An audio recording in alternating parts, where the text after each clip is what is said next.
Naiz irratian, bigarren kafea.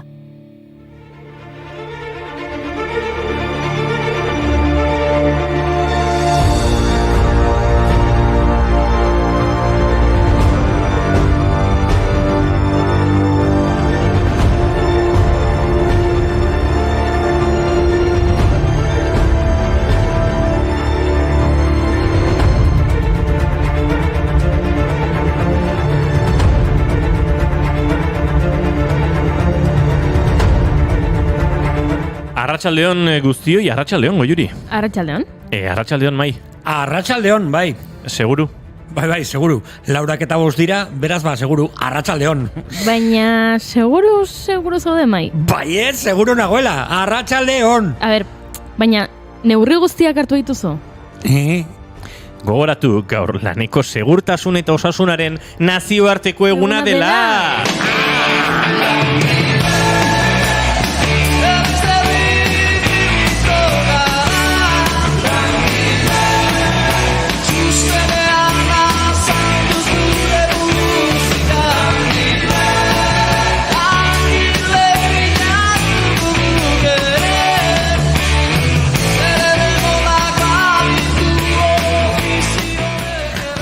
Langile temazo Akelarre taldearena, zeinen ona.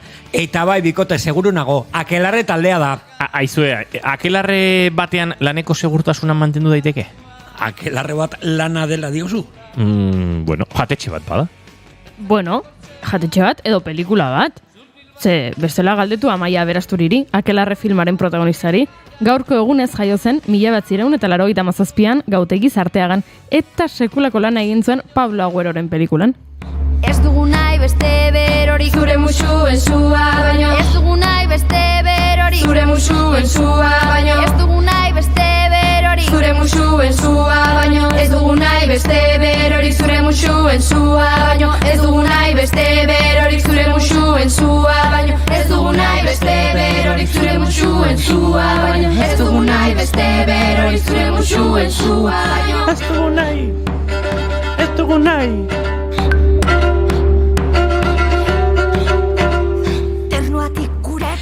Segurtasuna ezinbesteko da zineman, pelikula bat egiterakoan arrisku handia dago. Batzutan komenigarria da kaskoa eramatea. Kaskoa? Pelikula bat egiteko? Baiza. Bai, mai, galdetu bestela Penelope Cruzi. Ferrari pelikula, Enzo Ferrarien bizitzan oinarritua, urte bukaeran estreinatuko da. Eta Penelope Laura Ferrariren azalean sartuko da. Auto lasterketetan badakizue, derrigorrezkoa da kaskoa. Horratzetikari Penelope Cruzek 2019ko zinemaldian Donostia saria gaur 49 urte betetzen ditu. Zorionek. Ez dakit ospatuko duen, seguro Ferrari grabaketaren kontu honekin kotxeekin egiten duela amets. Sleeping in my car, I will undress you. Sleeping in my car, I will caress you.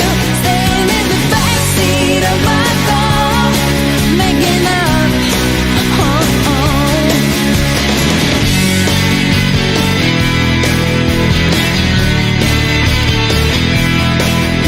So come out tonight to take you for a ride. You see me all wagging the rain.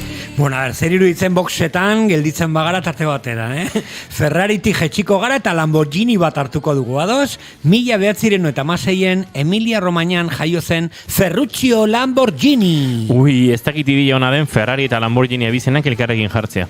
Esango nuke, begira, entzun. Lamborghinik punta-puntako makineria eta traktore enpresa sortu zuen, baina traktoreak baino azkarragoak ziren ibilgailuak zituen gustoko. Hainbat Ferrari auto erosi zituen. Baina keixa pare bat zituen, badibidez zaratatxuegiak eta zakarregiak zirela, ibilgailuen barnealdea zurrunegia zela, eta saldu osteko zerbitzuak ere, ez zuela asetzen. Hori guztia Enzo Ferrariri berari aurrez aurre jakinaraztea erabaki zuen Lamborghinik, eta Enzo Ferrarik ez zuen kritika ondo hartu. Lamborghiniren erantzuna kirol autoak fabrikatzen hastea izan zen. Traktore fabrikatzaile batek ez dit erakutsiko kirol autoak egiten. Esan omen zuen Ferrarik, esan omen zion Ferrarik Lamborghiniri. Bueno, bakit Lamborghini gaurko egunean jaio zela, baina Ferrari eta Lamborghini pikatuta, orain ulertzen du zertarako diren kaskoak autolasterketetan, Bueno, nik nahiago ditut motorrik gabeko ibilgailuak, Ados, ondo iruditzen zaizu eskuz egindako baltsa bat Peruko indiarrek aitzinean erabiltzen zituztenak bezalakoak, mai?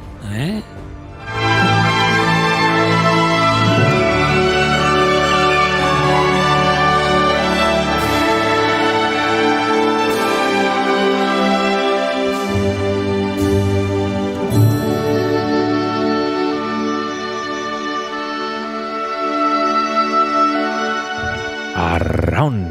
Gaurko egunean, 1957an, Kontiki espedizio famatua atera zen El Callaotik, Perutik. Thor Heyerdahl, norvegiar esploratzailea, etnografoa eta abenturazaleak bidaia horrekin frogatu nahi zuen, Hego Amerikako indiarrek ozeano bareko uharteetara emigratu ahal izan zutela. El Callaotik abiatuta, Tuamatu uharteraino, hau da Polineseriaino, 8.000 kilometro bidaia egin zuen, laguntzaile talde txiki batekin. 101. egunen, baltsa batean, Kontiki deitua. Osea, batzuk segurtasuna eskatzen lanean eta beste batzuk arriskua bilatzen. Zure lanbidea oso arriskutsua baldin bada, nola eskatu ditzakezu prebentzio neurrik? Mai ez dut ulertzen. Ez dakit, adibidez, zure ogibidea lapurtzea baldin bada zer? Zen nolako segurtasuna eskatu dezake lapur batek? Adibidez, zein eskubide ditu bere lanean makina baja? Se entera que no vivimos por vicio, que estamos porque aquí estamos, que vivir ya es un oficio, ya está en la huida. Hay que estar atentos y al final la disidencia nos trae el conocimiento. Que al final la disidencia nos trae el conocimiento. Máquina baja, maqui poeta, el último chorizo que queda, el último profeta. Ai, ama nola gustatzen zaion Mairi Makina Baja, Batez ere, izen hori duen Bartzelonan dagoen taberna. Bai, Inigo, egia da, baina gaur behintzat justifikatuta dago, bai, gaur behintzat, bai. Gaur bai. Iba, Makina Bajaren sortzaia, 1941 jaio zen Manresan, Ramon Tosas Fuentes, ez izenez Iba, edo El Papus, Hermano Lobo Barrabas eta El Jueves humorezko aldizkarietan jardun zuen, azken horretan argitaratutako Makina Baja, eta Historias de la puta mili komiki sailospetxoak sortu eta marraztuz. Lan baldintza ezin okerragoak izan zituzten, seguraski Oskar Schindler Sudeteetako Alemaniar enpresaburuaren judu langilek. Hala ere, Schindlerrek zerrenda bat eta historiaren orrialde bat idatzi zituen.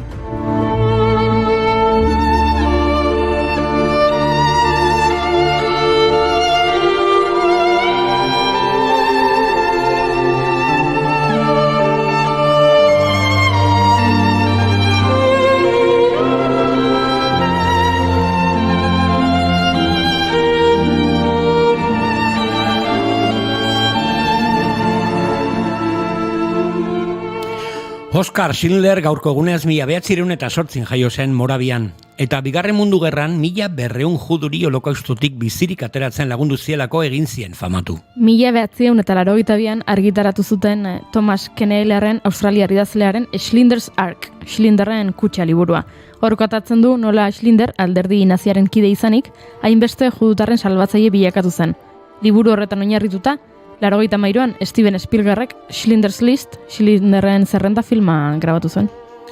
Bueno, ni badakit guk ere gure arriskuak baditugula, baino lanean hasi beharko gara, ez da?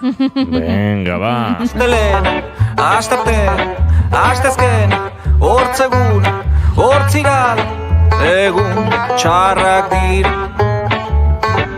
Astelen, astarte, astezken, hortzegun, hortzigal, egun zailak dira. Beharrik aste ondarra heldu de. Ba, langile apartak izango ditu gurekin gaurko saioan. Thor Heyerdahl hasi berri bat besterik ez da gure lehenengo gonbidatuarekin alderatuta. Josu Iztu eta bidaiariarekin Marokora joango gara zarata aterari gabe. Eta Maialen Tellabide eta Jon Dorregaraiekin ere lan ibiliko gara, basistak bezala. Eta esnatu online jolasaren galdera gehiago erantzuko ditugu. Sareetan jarri dugun galdera ondo erantzuten baduzu, 30 euroko bonu bat jaso dezakezu. Ba, seguru bagaude, has gaitezen. Gure irratsaiorako segurtasuna ondo babesteko ez dugu erabiliko kaskorik buruan. Baino gure belarrietan bai, 2 kasko gainera. Seguru, seguru! Ongi etorri lantzaleo kapirilek 28 ditu gaur eta ostirala da. Hemen dauden hauekin ez dakit nora egingo dugun bidaia, baina langile fina dira, erotu xamar dabiltza, baina. Ongi etorri Bigarren Kafera, naiz irratian zarete.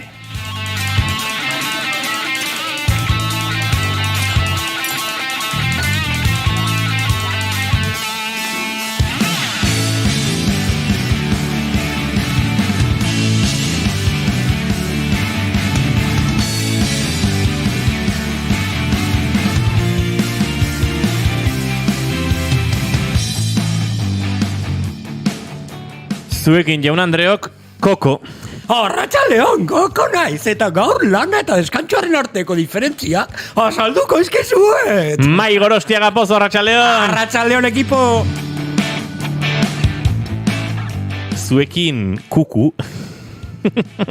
Goiuri ez izarandi, arratsaldeon. Kuku naiz? Kuku, kiki, keke. Oie bakarrik, bestea ez. Ba, nik nahiago pupu. Pupu! Edo lore. Lore asko dauzkazu gaur soinean. Beraz, zuekin, lore, edo goiuri ez izarandia. Arratsaldeon! Arratsaldeon!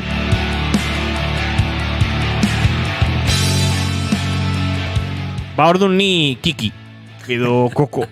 Ba, koko ma izan. Ba, Niño Asensio, elurbide. Zu kiki, bai. Ba, kakapillo. Gaur bigarren kafea 576 du apirilak 28, arratsaldeak 4 eta 16 minutu eta 16 segundu. Oraintxe zuzenean naiz irratian bigarren kafean ongi etorri guztioi.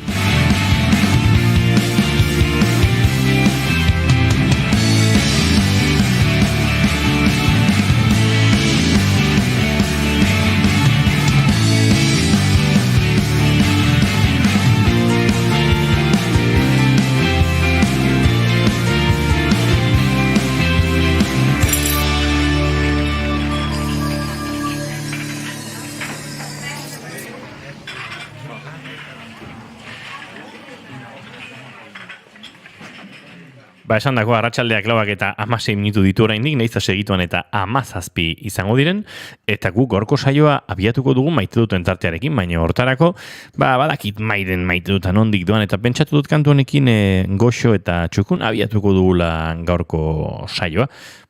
Bai, plana mantentzen dugu? Ui, mikrofona Erra plana. Bai, plana mantenduko dugu. Ba, orduan, oraintxe jarriko dugu kantua, zelen esan didazu, baino galdu egin dut, mai. Eta gauzak horrela, ba pixka bat hemen denbora luzatzen ari nintzen. Te han llamado barrio conflictivo. Te han buscado. Te intentan destrozar.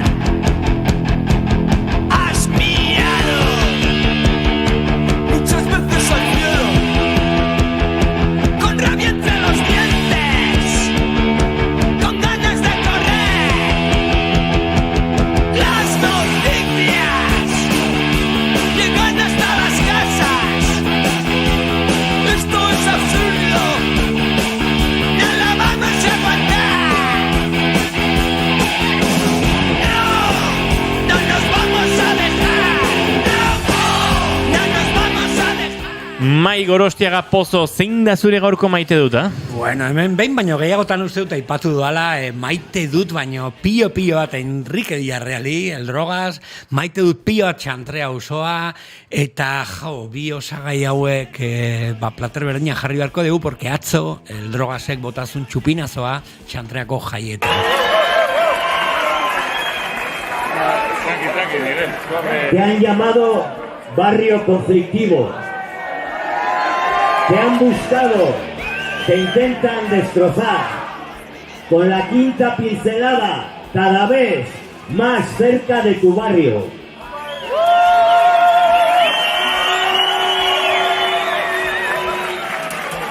Auzo gatazkatsua esan dizute, bilatu eta suntzitu nahi izan zaituzte. Zure auzotik gero eta gertuago. Hortxe pregoiaren abia puntua eta azken Ñabarduran. Y estando en esta plaza, la sexta pincelada llegue con el cohete o su ruido allí donde se encuentra Mikel Boni. Aupa Mikel Astrain eta Boni, aupa drogas, ze polita ikustea erunkituta drogas, gogoratzen hainbeste urteko lana, hainbeste urtetako lana.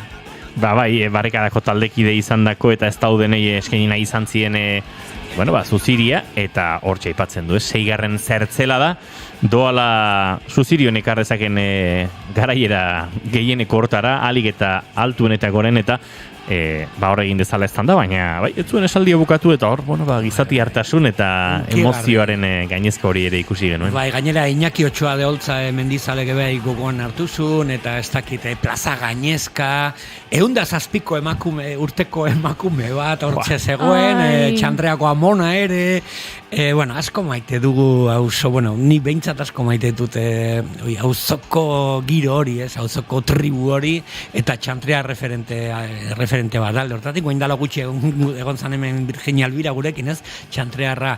Eta Enrique, maite zaitut, asko maite zaitugu.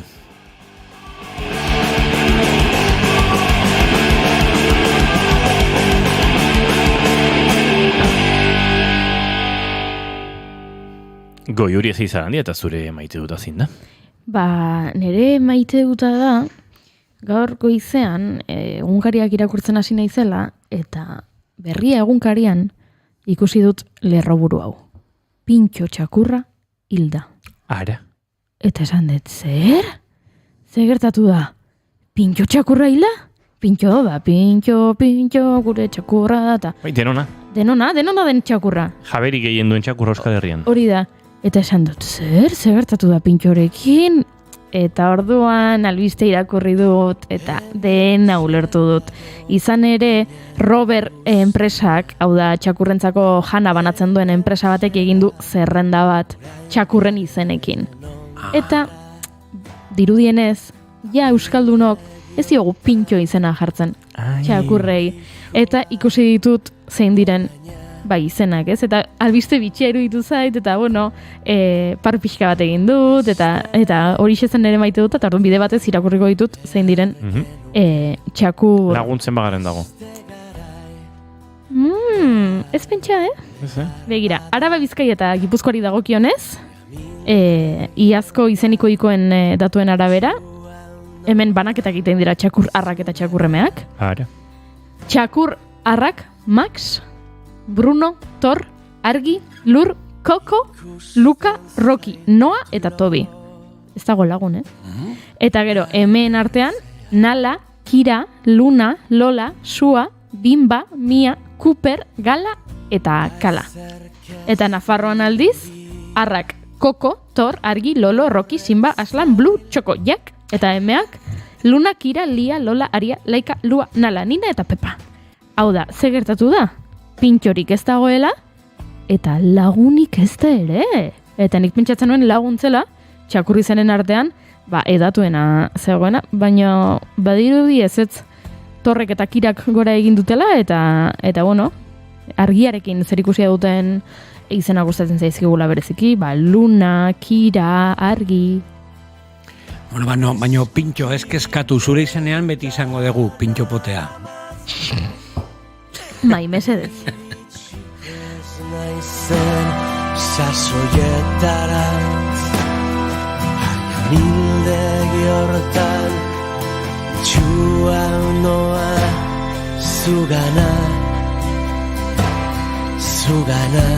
Nere maite duta atzo Arriagantzokian ikusitako kontzertuari, aste honetan sarrerak zuzkatzen ibili garela, esan ibili gara, Einaute Lorritaren kontzertua zegoela Arriaga Antzokien, eta, bueno, eskapatu nintzen bertar arratsaldean, maiatzaren 10ean gurekin izango dugu Einaute Lorrieta, eta Durangoko azokan egindako proposamen hartan utzi genuen ora irean, zuzenekoa ere nolabait aztertuko genuela entrevistan, eta, bueno, Arriagako zuzeneko berezia izan zen atzokoa, bertan Aitor Etxebarria, diskoaren ekoizlea eta Amorante izan zirelako holtzan, bueno, oiko bide lagun, edo ez usteko bide lagunen batzukin batera, hortxe izan ziren Ander Zulaika baterian, Joanes Ederra bajo eta kontrabajoan, Txus Aranburu piano, jamon eta sintetizadoreetan, Ander Ederra gitarra elektrikoan, eta, bueno, tarteka Aitor Etxebarria eta Amorantek lagundu zuten kontzertua. Azken diskoaren hainbat kantu entzuteko aukera izan genuen, entzuten ari garen kantu honen, esna kantaren sortze prozesuaren inguruko dokumentalari ikusi genuen kontzertuaren aurretik, Arrigurik osatutako dokumental hori, bertan Einaute, bueno, berak aitortu zuen ez, biluztu egiten du bere sormen prozesua eta sortzen zaizkion beldurroiek, baina batez ere oso proposamen musikal sendo, ambiziosoa, asmo handikoa, dotorea, esango nuke konformismotik ies egiten duen artista baten heldutasuna ikusi zela edo ikusten ari dela, ez, Einauten bira honekin. Eta egia esan horrek eman zidan alako pozaz aitortu behar dut, eta igual inorrek sentituko du itzabe gekuzkanpo daudela, baina batzutan hainbat euskal proiektu, arrakastan dabiltzan hainbat euskal proiektu zuzenan ikusten ditudanean ambizio hori faltan botatzen dut, ez? Alduenak, gaitasun ekonomiko, logistiko hori duenak egin behar ditu horrelako saiakerak, eta egia esan askotan ez ditut ikusten dut, alako konformismo puntu bat, eta aurrekontua emanaldiaren aurretik kokatzen dela, eta atzo alako rekontziliazio bat edo izan nun musikarekin Aitor Etxebarria eta Txus Aranbururen tekletan bakarrik egindako kantuak, piano eta kontrabaxuarekin egindakoak, banda osoan teksturak, harmonietan alako konplexutasunak, Amoranteren trompeta eta sordina horretan rever dosi ikaragarrietan nola trompeta eramaten zuten, ez? Beste sintetizagailu edo beste geruza baten mailara, eta hor ambito onirikoetara joaten ziren. Asko gustatu zitzaidan atzoko kontzertua, asko gustatu zitzaidan proposamen musikal hori, eta asko gustatu zitzaidan kontzertuan Einaute Elorritaren bakarkako ibilbideko hainbat momentu ere ikusteko aukera izan genuelako, ez dakite izan Gernika, izan Inesa Gaxen edo bestelako kantuek, konturatu nintzen akaso Einaute Elorrita badela oraindik edo beti izan dela, gure abeslaririk politikoenetakoa, eta bakarkako bideo horretan Kentzazpirekin abiatutako apostu tematiko horri jarraipen ematen jakin duela, joan den astean Grandola Bila Morenaren bere egokitzapena ere entzun genuen hemen, ez? Krabelinen iraultzaren urten muga hori baliatuta, eta bai, halako poza hartu nuen, ambizioa, konpromisoa, maila handiko proposamen musikala, eta maila handiko proposamen politikoa ere oraindik bere letretan, eta poza eman zidan, eta hori dan ere maite duta. Kontzertuak hasen induen, eta batez ere halako rekontziliazio bat eman zidan zuzeneko musikarekin bai.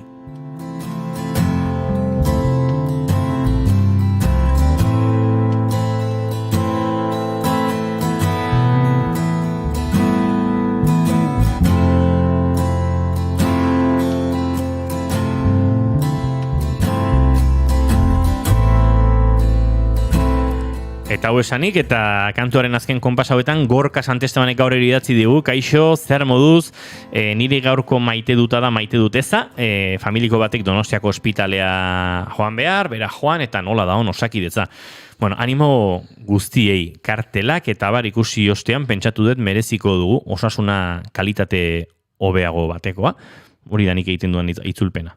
Oiuri, hola interpretatzen dira Gorkaren hitzak. Bai, merezi dugula kalitatezko bai, ezta? Osasuna, osasun gintza, eta ikusi duela Donostiako ospitalean, kartelak eta langileak nola ari diren kexaka, eta animo, beraientzat, Gorkaren partez. Eta Gorkak dio, nire etxean obrak nahikoa da, siesta egin nahi dut. Guk ere nahi genuke siesta egin, baina lan egiteko unea da, lana segurtasunez egiteko unea. Bai, baina nahi egia da, pena ematen didala, norbaitek esaten didanean, nire etxean hasi dira lanean obrak eta hau eta beste, eta noiz behinka egokitze zaigu, eta oso gogorra da, zuk siesta egin nahi duzu, edo ikasi egin nahi duzu, edo musika tresnaren bat jo, edo irakurri, eta ondoan aste zaizkizuan langileak igeltxeroak, eta egin behar dute, ez da beraien errua, baina izaten da deserosoa. Inoiz ez zator ondo. Egia da, askotan, igual, kriston beharra daukazu siesta botatzeko, eta entzute da kanpotik horrelako sarata edo jardinero. Ez, jardinero zabor ezakizer, edo beti obrak ondoko... Edo garbitzaia goizean, edo...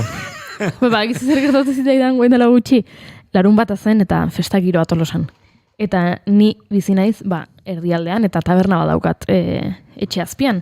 Eta ni etxean nengoen, eta lo egin nahi nuen. Eta entzuten nuen jendea abesten. Eta gainera, musika taberna barruan dago, tabernak zorionez gehienak nahiko ondo egokituta daude zaratarentzat, eta ez zarata gehiegi ez egiteko, isolatuta, eta baino noiz behinka ergistak kalera ateratzen ziren abestera. Eta nik esaten nuen, zein da abesten ari den inutil hau, ze ez dit lo egiten utziko. Eta ezin nuen lo hartu, eta bapatean hartzen dut mugikorra, eta nire lagun baten bideoa. Hemen gaude, hemen zure txazpian, abesten! Eta nik, ama jakingo bazeno, ordu bete da makidala pentsatuz, zein da hemen daon bizasemea. Pentsatuz, frigorizikoan arrautzak banitu, dauneko botan izkizuen. Bai, eta nire lagunak ziren. Bizitza, Bizitza. 4:30, terdiak oraintxe, segundu batzuk pasata, zuzenean zarete naiz irratian eta guk aurrera egin behar dugu. Gure maite dutak kontatuta eta zurea kontatu badizkiguzue, jaso ditugunak behintzat kontatu dizkizuegu. Hori bai, Gorkak dio, alai da gure txakurra. Bai, alai ere bazen, tartean txakurri zen bat, baina guk ezagutzen dugu alai izeneko umerik ere eta asko maite dugu ez pentsa.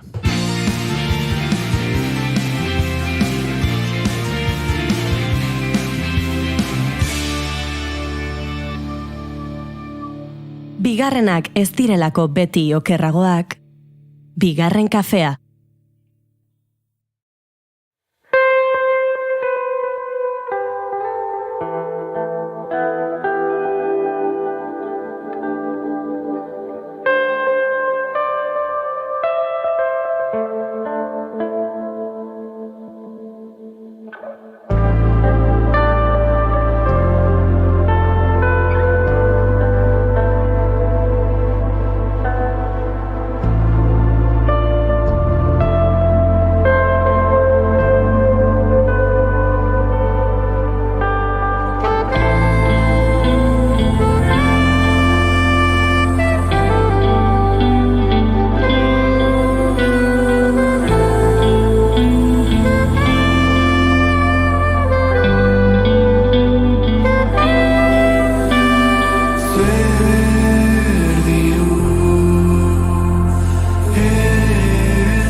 Orkestu genuen primizien, baina gaur dagoeneko plataforma guztietan ere bada Bihar proiektuaren eta Sara Sozaiaren arteko elkarlana Labe kantuaren, alegia, Bihar proiektuaren lehen EPEari irekira ematen zion kantuaren bertsioa edo kolaborazioa, beste tekstura, beste espazio batzuetara eraman dute, kantua Sara Sozaiaren laguntzarekin eta hau da Labe.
Keep calm and Bigarren kafea.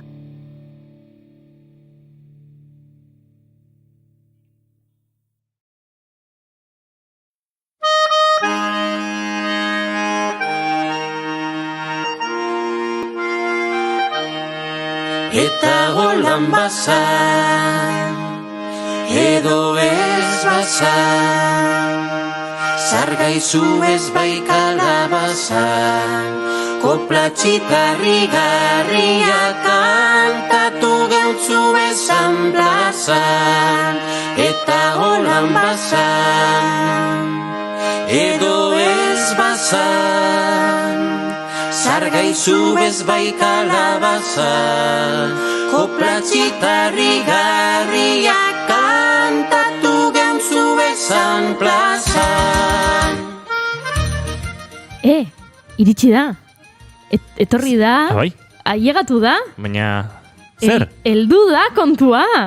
Udazkenean egin zuten lehen edizioa. Eta bigarrenerako zabaldu dute jada izen emate epea. Eta zer da ba, heldu da kontua? Ba, euskaraz eta helduentzako sortutako narrazio ikuskizun berrientzako lehiaketa.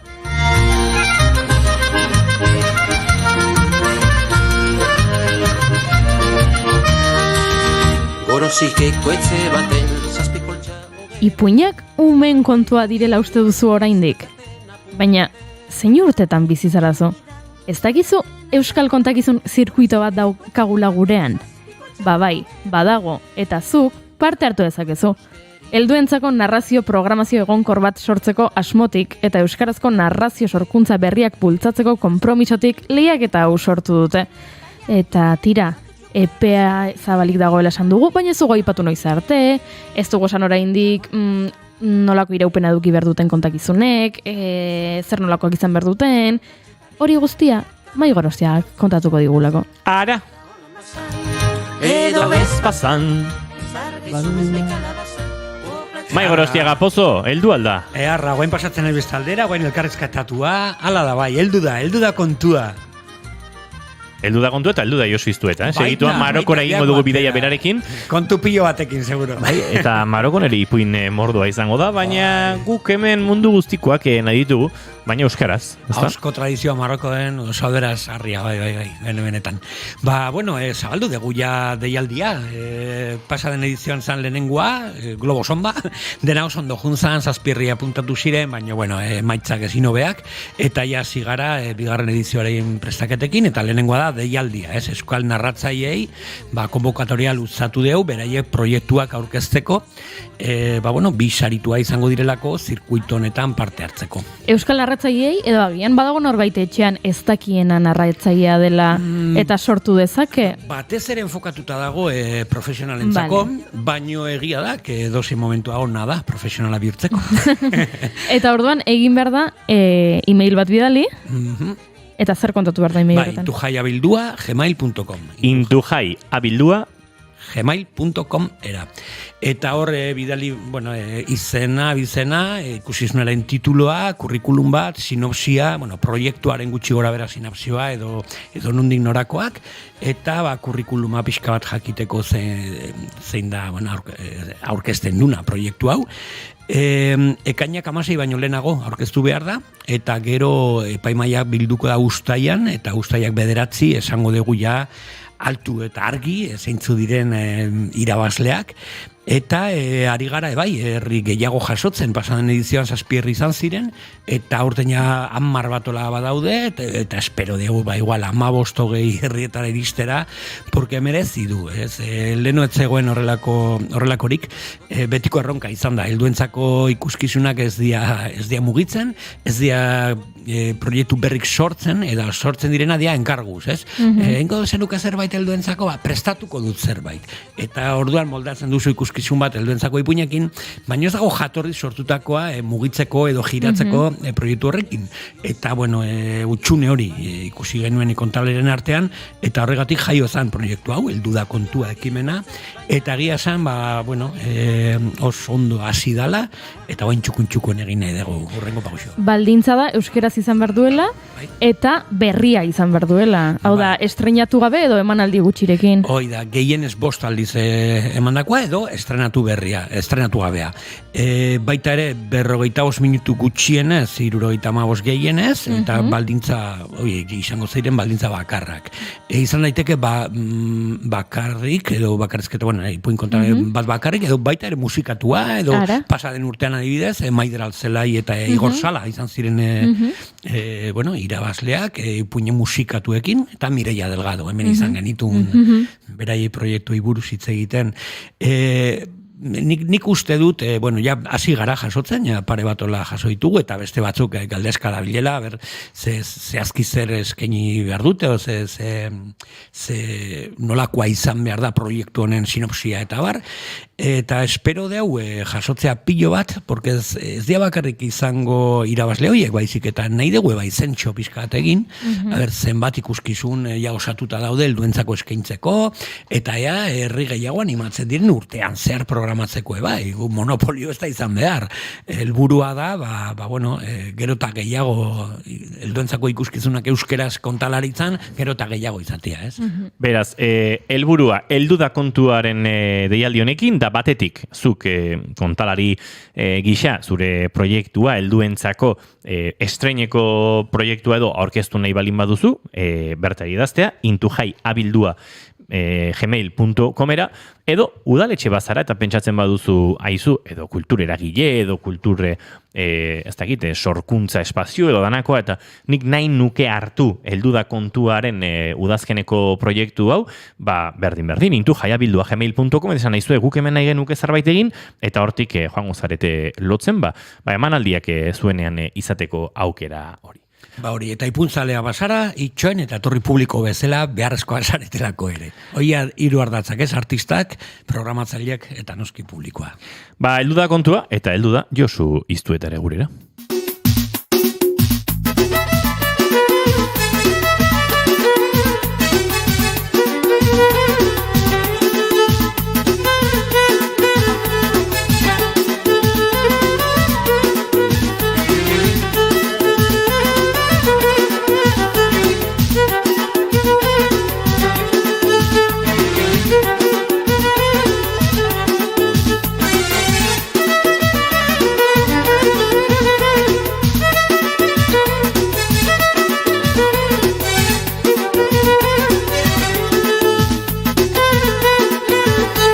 يقول وتاخ أقول كذا تصار أقول كذا تاخ أقول كذا تصار إذا نقل كونوا دماينا يبلنو إذا نقل كونوا دماينا يبلنو يتستري وين حيام والقدوان هوي عطار بي Atlas inguruko amazigen musikarekin egin diogu ongitorria Josuri. Marokora egin behar dugu bidaia. Maroko handia da, Marokon amazigez gain, ondoren arabiarren eragina eta eragina asko elkartu dira, amazigak Marokon soilik ez, Argeliaraino, Afrika iparraldean presente izan dira, baina tira, musika giroren batetik egin behar genuen bidaia, nabardura hori egiten dut, inorre oso adibaldin badago, pentsatuko duelako, baina amazigak bakarrik ez dira Marokon, eta hau beste, bai, baina, numaitetik egin behar genuen, eta harrerare egin behar genion Josu Iztuetari. Josu, arratsaldeon.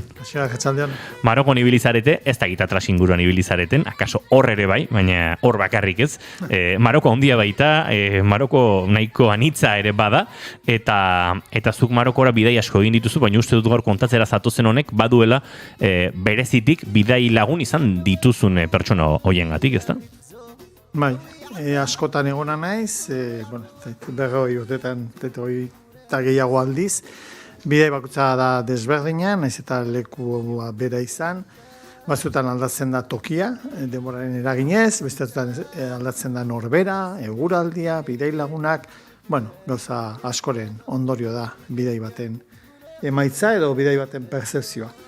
Baita oraingoan, era berezian jungea, era berezian ez, bai furgonetaz junaiz, beti bezala, taldekideak iritsi dira hegazkinez, hori ere aldatu delako, lehen Marokora joteko modua zen, kotxe hartu, garai batean Express 15 olako kotxe bat hartu eta arean jutea, edo gerozio furgoneta. Kotxe gogorrak ziren horiek. Bai, eta, aukera asko emate zuten, merke eta urrutira juteko, bertan lo eginez, eta hola.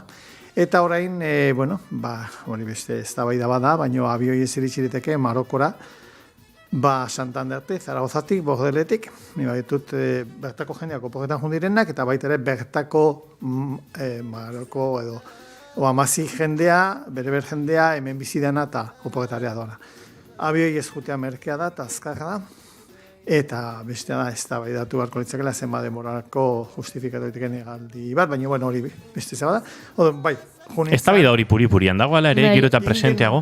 Ingenun, behin eritu ginen, eta orduz geroztik mundu mailako ez da bai da sortu da, Josu.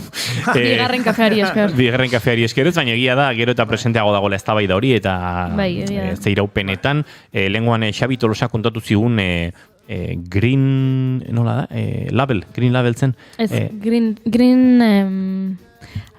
Shooting.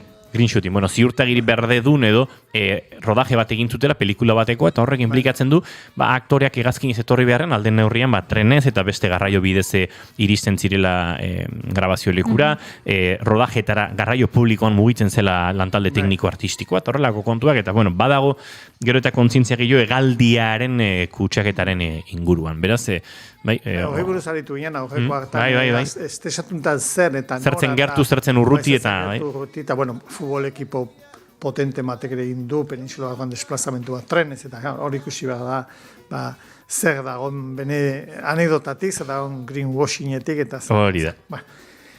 Behintzen informetaz jo nintzen, hori ere ez da baiatu beharko nintzateke. Haize, behin bakarrik joateko ere, asko txu. Bi junginan besteak zai, besteen zaian egoteko. Da zer izan du bidai honek berezia, etorri dira, aspaldiko bilagun, Tolosa ingurukok, jaiotzez gorrak diren Jose Enrique Itziar, eta, nahi genuen beraiekin bidai bat egin, ez Europan, beste leku... Tolosatik joan izan baina Parisea, Kopenhaga, Milanea, bai, hemen kanpo ibiliko ginean, baina ez oso kultura ezberdinean, eta beraiekin joan geha Marokora, beste mundu bat, beste kultura, ohitura, hizkuntza, jateko era, hori dana beraien isiltasunetik, ez? Pentsatuz, guk gutxinez bozentzun estimula jasotze ditugu, egal bakarrema falta zaigu, baina haie jaiotzez ez dute zer entzun. Beraz, planteamentua zen, Marrakexeko kaos hartan, bozina zarata, han eta duna baten eserita egotean isiltasun berdina sentitzen badezu, nola ikusten duzu, nola bizitzen duzu Maroko, ez? Zarata undia gu molestatzen duten zaratatik. Kontrasteak berak ere sortzen du pakea, ez? Eta gu gero duna baten eserita, hau bakarra da, hau argitasuna, hau isiltasuna esango genuke. Eta, esango genuke, hau isiltasuna da, honek, bere bizitza osoan daramana, ez? Odon pixkat, hortikan hasizan bidali horren asmoa, eta noskia haiekin batera etorri dira bi interpretere bai, zeinu hizkuntzan ez adituak, mimika erabili behar izan dugu, leku askotan, hizkuntzak ulertzez dituen lekutan, gauzak adierazteko, baina kasuntan zen elkar bizitza hogeita labor dukoa, 10 egunez, eta, batako jendeakin ere egonez, batako gorrekin kontaktuak eginez, eta, izan da, lehenbiziko, hilabete pasaret guztira, baina bidaiotako 10 eguna izan dira oso intensoak, interesanteak, nekosoak ere bai, asko eskatzen duelako, gurain iziten ari garen bezala, ez daukagu ezer replikatu beharrik, hizkuntza berean ari geha, batek esaten dena besteak ulertzen du, nik galdetuko dio seginan, baina beste horretan eskatzen du interpretazio lana edo aditzera zer emateko, ni bezalako batei, errex, baina beste batei zailago, eta arek ere niri adirazteko ere baita, askotan itzulpen simultaneak gertatzen dana, ez bada oso azkarra izaten denboran luzatu egiten da. Baina Marokon prisa mata baldima da, ontan ikasi dugu no prisa eta interesantea dela denbora zai. Hori oso aipatu duzu, hango pertsonak gorrekin harremanetan izan zirela, oker ezpanai zeinu hizkuntza herrialdez herrialdere aldatu egiten da. Eta horrek sortzen du beste muga batez. Ez dakit badiren zeinu hizkuntza guztietan amankomunak diren zeinu batzuk badagoen hor portzentei bat antzekoa edo erabate elkar ulertzeko arazoak dituzten? Ari dira, batu antzeko nazioateko unifikazio moduko zerbaitetan, egia da, duela 100 urte jodezagun, ez dakit, zozer esateagatik, Greziako gorrek hasi balimazean zozer adirazten, Danimarkakoak ere, eta mingoak ere bai, bakuitzak beretik sortu zuela, ez? Maia esango ziren hola, eta bizikletari hola, seguru asko, eta ez dakit, alkandra mangaluziari modu batea eta praka motzai beste batea. Hori dana giro desberdinetan evoluzionatu du eta orain badago nik uste elkar ulertzeko gaitasuna ez hainbeste matizatzen eta gauza txikietan adierazteko aina zehaztasun. Gero bestea da ere,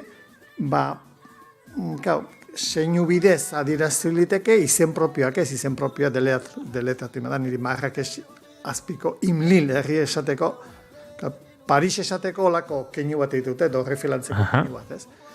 O Madrid esateko beste bat, Donosti esateko beste bat, baina izen herri berri bat esan behar badezu, ez dago beraztegi esateko keinu bat, edo biaini, edo hernia, edo usturre, edo gorbeia. Odon, hori behar da, atzamarrez, adirazi. Banan hitzek, izkiak. Izkiak, bai. Eta berdin izen propioekin ere bai, alare izen propioak behin esan da, personen izen propioak, beraiek adierazten dute kinu bat, eta ja kinu hori da, ja persona dirazteko. Nik Inigo esaten bade, ja lehenbizikoan Inigo, eta segura asko jarriko zizuten, olako, horrekin ja ez dago esan berrik Inigo, eta ez da. Nik baukan nirea, eta horrela dela.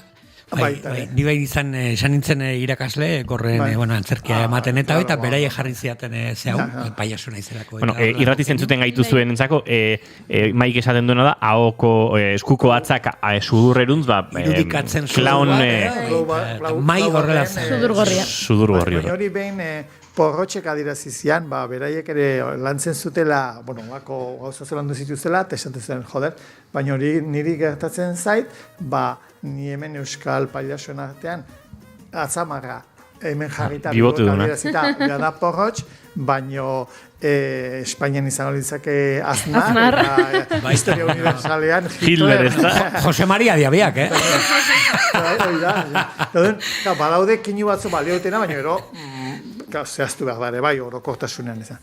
Baina, nik ustet goda, nik ez dut sinu hizkuntza hitz egiten, ikasle izan dituen, nik Joseanek eta Itziarren dela 45 urte, hor Arasgin da Gipuzkoako gorren elkartea, aurten betetze ditu 50 urte, odun beste pedagogia sistema batzu zeuden, asko lantzen zan, Espainetako hizkera, hitzegin araztea nolabait, ez dia mutuak, dia gorrak, baina ezin dute entzutezpot, ezin dute errepikatu, ez? Orduan, izan da niretzat oso esperientzi bitxia, eta dokumental bat egiteko asmoaren eman genuen, eta interpretea oian eta begoz gain, etorri dira Telmo eta Koldo bi kamara gile gazte, Matin Zeberion lagun batzuk, eta ez dakit zer ez baita aterako dan. Uste zailena zena egin dugu, bidaia eta gauza asko, ordu asko jaso, eta guen, segun asko zailagoa izango dena da editatu eta hori ditu. Han Josu, aipatu duzu ez, Marrakesko eromena edo, aurrekoan Maria Romero Laspiur hemen izan zen, eta aipatu zuen ez, artearen ikuspegitik, Marokon oporretan ibilizela, tango estetikak, eta baino zarata, usainak, eta zentzuekin zenolako eragina duten, ez dakit, fez bezalako hiri batek esaterako, ez, eromena, estresa sortzen duen hiri bat, lortu duzuek bisibilizatzea hiriburuak, ez dakit, nolabait, irudikatuz, imaginatuz, gorra den pertsona baten ikuspegi hortatik, saiakera behintzat egingo zenuten, ez? Nolakoa litzateke Marrakesko zoko hau edo plaza, entzungo ezpagenu, ez? Saiakera hori egingo zenuten, zei zerbait lortu duzuen? Bai, saiakera horiek egin daitezke, ez? Norberak egin dezake gorrarena intzumenera bat kentzen berko nuke oain belagen dozko. Zarata kantzelazioa duten aurikular hauek eta? Egiten diarik eta gitxuarenak, begiak erabat estalita kalean junarazi, ez? Saia zaitezke bestaren lekuan jartzen, baina ez da erreza. Gero, Marrakexen, egon bazeate, eta ez bazeate argazkia ikusi dituzue, oso estimulo bisuala handikoa da, ez? Koloreak eta mugimentuak eta hori dana ikusmen bidez hartzen dugu. Gero usaimena ere, badago beste, hango keak eta hango arraitaragi usai eta, dagoen guztia, ukimena ere badago, zen, nahi gabe hainbeste jenden artean batetik eta bestetik bitzen zaitu. Eta bestea da, estamena probatzen dezun edo zer gauzak. Batzutan gusto oso espeziatuak dira, espezia askoko janariak, eta hola, eta Odon, erabateko isiltasuna irudikatzea oso zaila zaigu, ez? Akaso eurentzat ere, bai, ez? Horre, noski, entzumena neutro edo zero, edo zein nola esan, ez egongo da, baina beste zentzumenetatik zarata nolabait sentituko dute, ez? Vibrazioa, usaimenaren indarra, ez? Eta gainera pertsona gorrek normalean beste estimuluak, beste zentzuak garatu badituzte, pentsatzen dut, ez? Jamal Efna bezalako plaza batean, edo ipatu duz Fezeko, edo beste herriola astapotro xamarreko Medinan, isiltasuna teknikoki bai, baina zarata hori ez sentituko dutela eurek ere.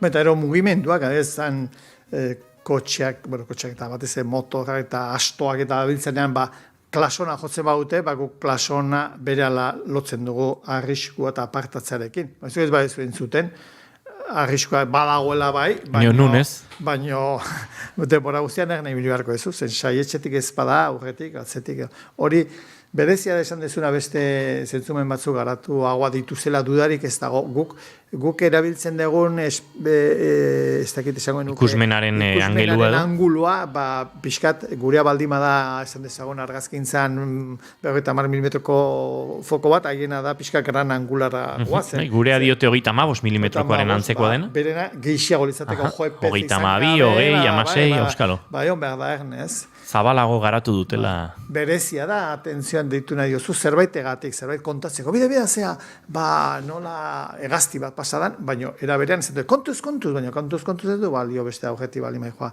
ez bazaitu ikusten, ez?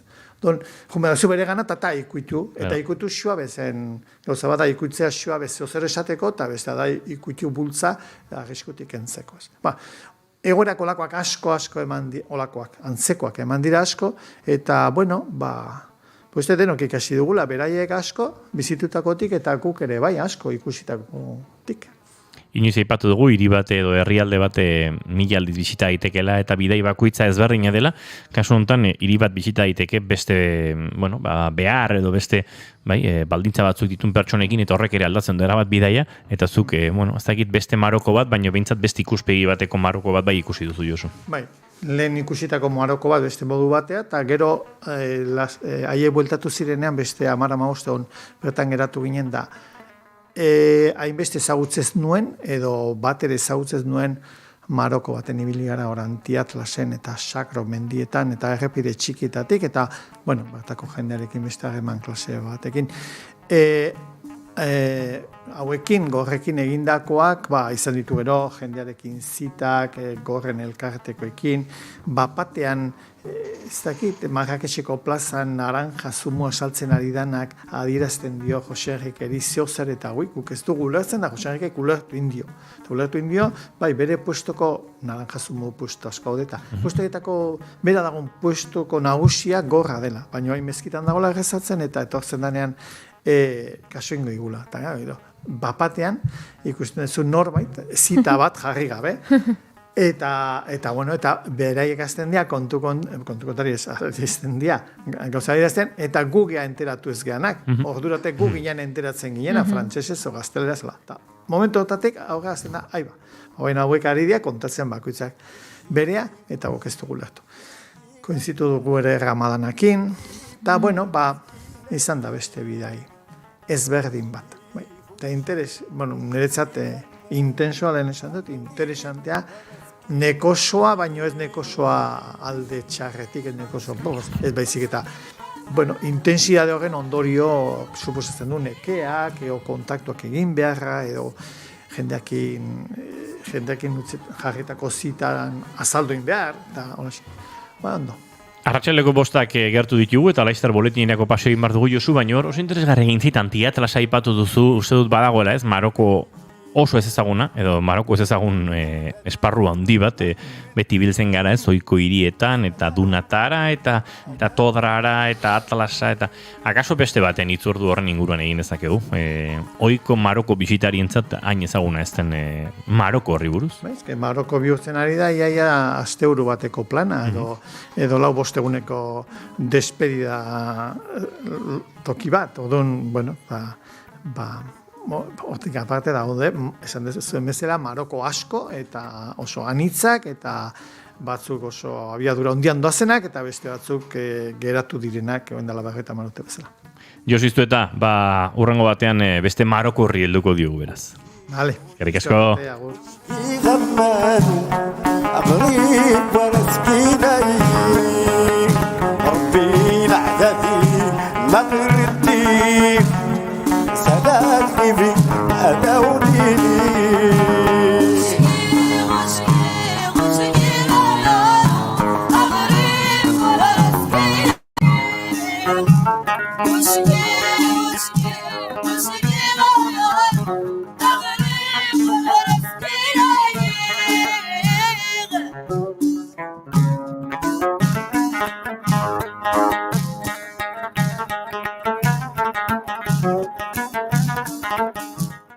arratsaldeko 5 ditugu hementxe bueltan eta egin behar dugu saltoa Naiz irratiaren estudio zentraletara, hantxe dugu Pelli Lekuona lankidea, azken ordukoaren berri ekartzeko. Pelli Lekuona, arratsaldeon. Arratsaldeon, arratsaldeko 5 dira.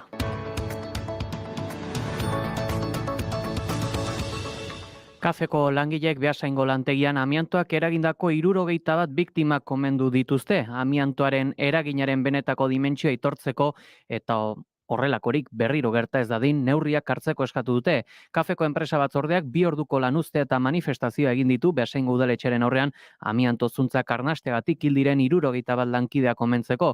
Laneko segurtasun eta osasunaren egunarekin bat eginez, enpresa batzordeak ekitaldian minutu bateko isilunua burutu du eta aipamen berezia egintzaile aurten hildako 3 lankidei. Azken urtean zoritxarrez beste 3 lankide joan zizkigu amiantoaren ondorioz. Jesus Ropero, Calcerrada, Patxi Aierbe Barandiaran eta Marcial Garmendia Robarrena.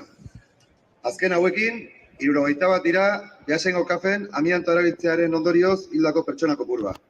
Bozeramalek adierazi dute oso une garrantzitsua dela inbeste urtetan eskatu den konpentsazio funtsa senartuan onartua baitago, hala funtsa horrek amiantoarekin gaixotu diren pertsona guztientzat izan behar dutela uste dute epaitegietan gehitutako sufrimendua saihesteko. Amiantoaren benetako aurpegia azaldu behar da, gizarte osoaren arazoa da, eta honek tamainako erantzuna behar du. Urteetan, gobernuek eta patronalek produktu honen erabilera onartu zuten. Bere ondorioak zein izan zitezkeen jakitun. Lanean erabili zen, prebentzio neurriak aplikatu gabe erabili zen, eta etxeetara sartu zen. Berriki egindako ikerketa baten arabera, Beasain 100.000 biztanleko amiantoaren ondorioz hildako gehien izan dituen 2. udalerria da.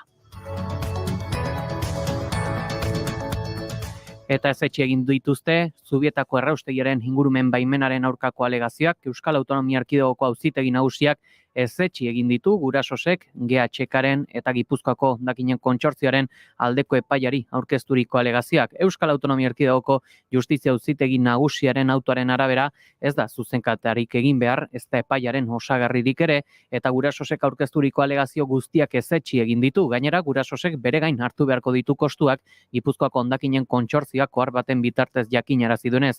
Iturri berak zehaztu du, Gurasosek aurreko epai bat zuzentzeko eta argitzeko eskaera egin zuen martxoaren 10ekoa plataforma horrek ingurumen baimenaren eraginkortasuna baliogabetzeko asmoa ukatzen zuena. Eta lehorte aurreikuspenek ez dute itxura onik Ipar Euskal Herrian. Pirinio Atlantikoetako prefeturetako lehorte batzordeak departamentuko egoerari buruzko puntua egin du apirilaren 26an neurriak hartzen ari diren arren bilan ezkor atera da bertatik. Negu bereziki lehorra eta oroar 2022ko lehorte historikoaz geroztik irauten duen euri eskasia dela eta Pirinio Atlantikoetako prefetak joan den apirilaren 26an asteazkenarekin lehorte batzordea bildu zuen, bilkuraren xedea 2023ko udako lehorte berriak, honek ur ingurumenean lituzken eraginak eta uraren erabilpen ezberdinak aurreikustea zela azaldu zuten. Izan ere, ingurumenaz ari bagara 2023a ez da baldintza honetan hasi. Agiri batean adierazi dutenez, geruzen maila eta uraren emariak usaiakoak baino apalagoak dira, elur maila biziki apala da Pirinioetako mendikatean eta honen urtzeak hasi 2 hilabetez atzeratu da. Ur atxikitze toki egituratzaile anitzen betetzeare, gabasekoa bereziki normala baino anitzez apalagoa da, beraz uda sasoia hurbiltzen ari den honetan ur metaketak ahulak dira, jakinarazi du prefeturak. Prefetaren kabineteako hartarazi duenez, prezipitazio esanguratsurik izan ezean eta temperatura altuek heldu diren astetan bere horretan irauten badute, egoera zaildu liteke. Une honetan, ez dute profesional edota partikularren uraren erabilpena mugatuko, baina baliabiden jarraipen arretatsua plantan ezarri dute eta komitea berriz bilduko da heldu den asteetan. Arratsaldeko 5:04, errepidei dagokionez, lasaitasuna nagusi, ordu bete barru, bueltan izango era. Gero arte. Naiz irratia. Eskerrik asko Pelli Lekuona guk aurrera egingo dugu eta esan da bezala 6etan informazio gehiago hemen. Naiz irratian, baina bagoaz aurrera oraindik gauza asko dauzkagu eta zuekin elkarbanatzeko.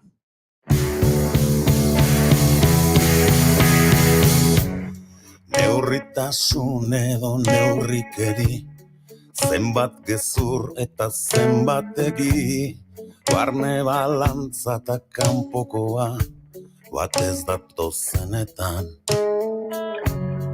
Irri gaizto bat atera zaizu eta kanpo aldera baramazu gordeta zenuen historioa. Gaur, arratsaldeko 8:00 banatuko dituzte Victoria Eugenia Antzokian giza eskubideen zinemaldiko sariak. Eta ondoren, jaialdiari amaiera emango zaio Toi non plus tant rien vu filmaren proiekzioarekin. Zuk ere ez duzu ezer ikusi, izango litzateke film horren izenburuaren itzulpena, baina guk asko ikusi dugu. Pasaden urtean, begiratzen ikasi genuelako, begiratu jolasarekin.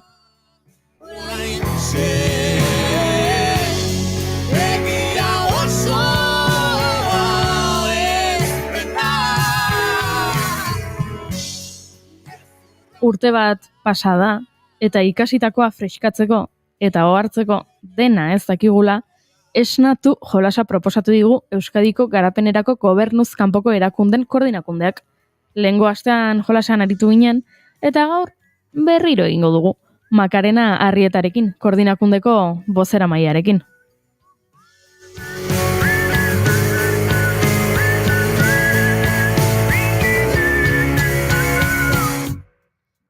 Eta bai, parte hartu duzuenen artean, zozketa egingo dugu, jakiteko nork irabaziko duen saria, pazientzia pixka bat, mesedez.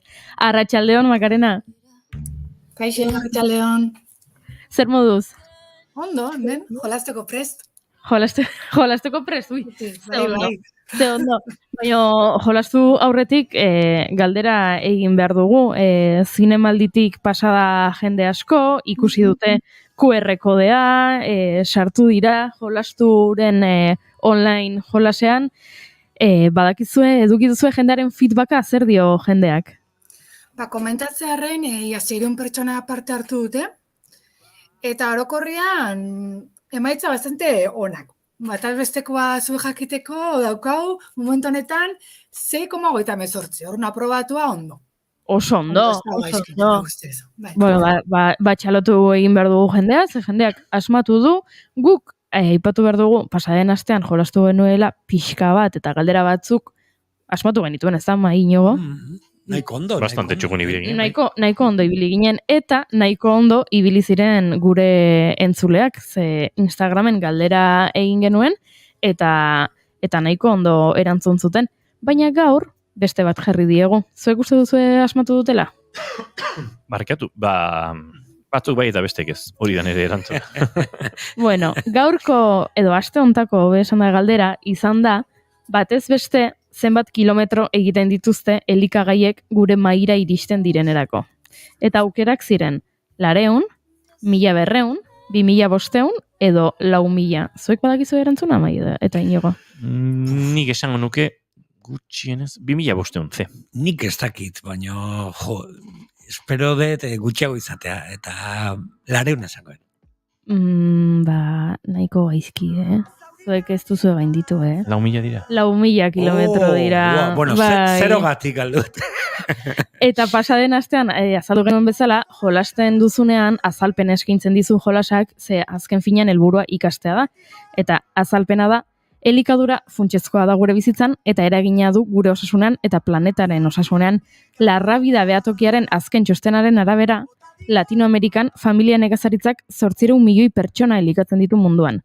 Paradoxikoa bada ere, hango biztanleen ia erdiek ez dute dieta osasungarri eta jasangarri bat egiteko modurik. Munduko populazioaren zati handi batek egunean 3 aldez jaten dugu. Beraz, arazoaren gakoa elikatzeko modua aldatzea da. Hor dago arazo nagusia, Makarena, ikusi dugu adibidez pasaden astean ikusi genuen arropa gintzan eta jantzi gintzan ere nahiko arazo sortzen ditugula. Elikadura ere izan behar da fokua? Bai, azkenean gure kontsumitzeko eredua eta zega denbora guztian izketan, ezta? Ze jazten deun, ze arropa erosten deun, nola jaten deun, jaten deuna nondik etortzen den eta nola produzitzen den, ze bidai egiten duen janari horrek, orduan bai, denbora guztian gaude, hortaz hitz egiten, gure egunerokotasuneko ekintzak nola eragiten duten beste herrialde batzuetan, planetan, eta bai, normalean hori. Garapenako bideen dauden beste herrialde horietan. aitortu behar dizuet, baiet, gure entzuleak oso finak direla, eta entzuleen eguneko 87ak asmatu duela. Ez dago bat ere gaizki, eguneko 87ak, eta esan bezala aitortu dizuegu lehenago ere, eta pasaden astean hitz egin genuen, sariak dauzkagu, irabazten dutenarentzat, 30 euroko bonua daukagu, zuentzat, eta nola hainbestek asmatu duzuen, zozketa dagoeneko egin dugu, eta irabazlea da, bueno, esango dut Instagram kontua. Ez dakit bere izena zein den, baina da abildua Zirolitat. Eta abildua Zirolitatek asmatu du, eta berarentzat izango da saria, eta harremanetan jarriko gara berarekin, baina ez dakigu nola izena duen. Zirolitat, bai, pixkatola felicitat, bezala ikusten duenik, Zirolitat. Zoriontxu egongo da, saria irabazi duelako. Zoriontxu egongo da, saria irabazi duelako, eskertu nahi diogu entzule guztiei parte hartzea, baina orain Makarenari galdetu nahi geniona da, jolasunetatik aurrera, jendeak jolastu du, asko ikasi du, orain zer egin behar dugu? Guretzat hori, azkenean bai da lehenengo pausua esnatzea, no? Jakitea zer dan gure kontsumoan atzean eta zer egiten duen bai planetan eta beste herrialdetan. Hortaz haratago, garrantzitsua guretzat jakitea, zuk esaten ez, zer egin aldeun, ez da ez gatzea ere mezu katastrofiko horrekin, kontua gozo gaizki dagoela eta ezin dugu ez egin, noski aldeula egin, eta asko. Orduan guk jolasaren amaieran dekalogoa daukau. Eta bertan da dekalogoa non jartzen du ze pausok edo ze pausok eman alitugun, ze ekintzak, ze proposamen, arazoni aurre egiteko. Adibidez, adibidea jartzaren, hori kontsumo arduratsua sustatu, ere bai, banku etikoak erabili, murriztu gure karbono aztarna, zarrokoan komentatzen zuen bidaiarena eta ere bai murriztearena, konturatzea ere bai ze privilegio dauzkagun guk, hemen jaio izanagatik, eta nola eragiten den beste herrialde eta pertsona batzuri. Hoi dira pausu batzuk, eta hori izan dakoa, dekalogoan ikusi aldezute, eta dekalogoan ere ikusi aldeu, hemen Euskal Herrian lan egiten deun gobernuz kanpoko erakundeak, zer egiten deun, no? Zer askotan bai bolondrez modun ibiltzare, interesgarria izan alda guzti honi aurre egiteko. Hori aipatu nahi nuen, Euskadiko Garapenerako GKN koordinakundea osatzen dute 85 gobernuz kanpoko erakundeek, pentsatzen dut 85 horietan denetarik dagoela, ez? Zentratzen dena gehiago ez animalietan, zentratzen dena gehiago bidaietan eta ezagita refuxiatuetan denetarik. Bai, azkenean denetik daude, bai hori errefuxiatukoen lan egiten duna, elikaduran subiranotasuna, migranteekin, egia esan, abanikoa handia da, kontsumo arduratsua, orduan nik ustez, hainbeste gobernuz kanpoko erakunde egonda, baten bai, seguru nago, zure interesakin bat jungo dela, eta seguru zerbait ere eskaini aldiola elkarte horiei. Eta zer izango litzateke hobeagoa, elkarte bakoitzarekin zehazki harremanetan jartzea edo zuekin? Hau da, koordinakundarekin harremanetan jarri eta zuek bideratuko duzue? Bi gauzak egite ditugu. Aukera da koordinakundarekin kontaktuan jarri, ez eta betu den interesa hau da. Bolondrez izatea, hori esateatik elikadura subiranotasuna lantzeuen elkartekin zentzu daude. Horren ja koordinakundetikan orientatzen zaie. Beste aukera da koordinakundeko web orrialdean bertan perfil guztik agertzea zentzu gauden eta zer egiten duen gure web orrialde guztiak, orduan hori katxarratzea, pixkate bai informatzea, hori dekalogoan ere bai egertzen da, ez da, garrantzitsua dela, beste komunikabide eta beste medio batzuk erabiltzea, informatzeko eta irutzen zait, hori gobernuz kanpoko erakundea, interesgarria izan aldala, horti joatean. Azkeneko galdera egin behar dizugu, Makarena, asko disfrutatu genuen begiraturekin jolasean, asko disfrutatu dugu esnaturekin jolasean, uste duzu rengurtean ere jolasteko aukera izango dugula? Espere, baietz. Nik uste baiz, azkenean ja 3 edizio ditugu, eta ikustea jendea parte hartzen dula, erramenta interesgarria dela, atraktiboa dela, eta betire pike hori sortzen dula jendearen gan, jakingo bete ez de jakingo, eta nik usteet bai, ondo edala funtzionatzen dugu, seguru, bueltatuko gala. Ez dakik guztiarekin, ja kontratu gaz, natu gaz, ez dakit urrengo pausoa zen izango da, baina zerbait seguru egingo dugula. Harremanetan jarraituko dugu, besarkada bat bigarren kafetik, eta beste bigarren kafe bat hartzera, ez dakit, geratuko gara, Hartuko dugu itzordi hori. Eskerrik asko Makarena. Agur on izan.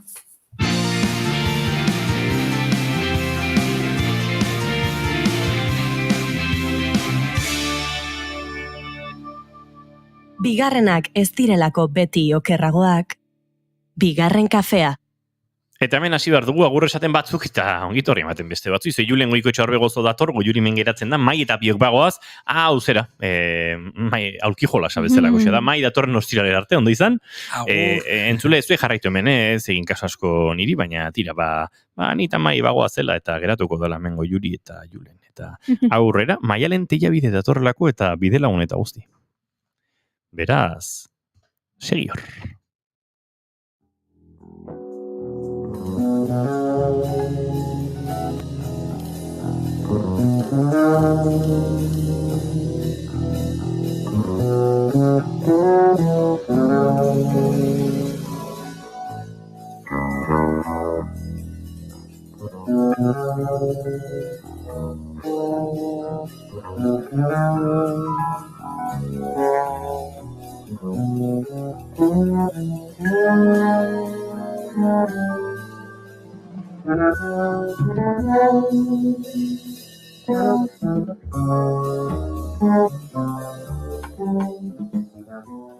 Ostiral arratsaldea da, eta ni hau entzutarekin batera, nik badakizu zer egingo nuken?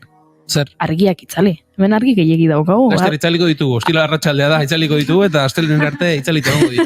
Ez, baina mood honekin, ez, giro honetan.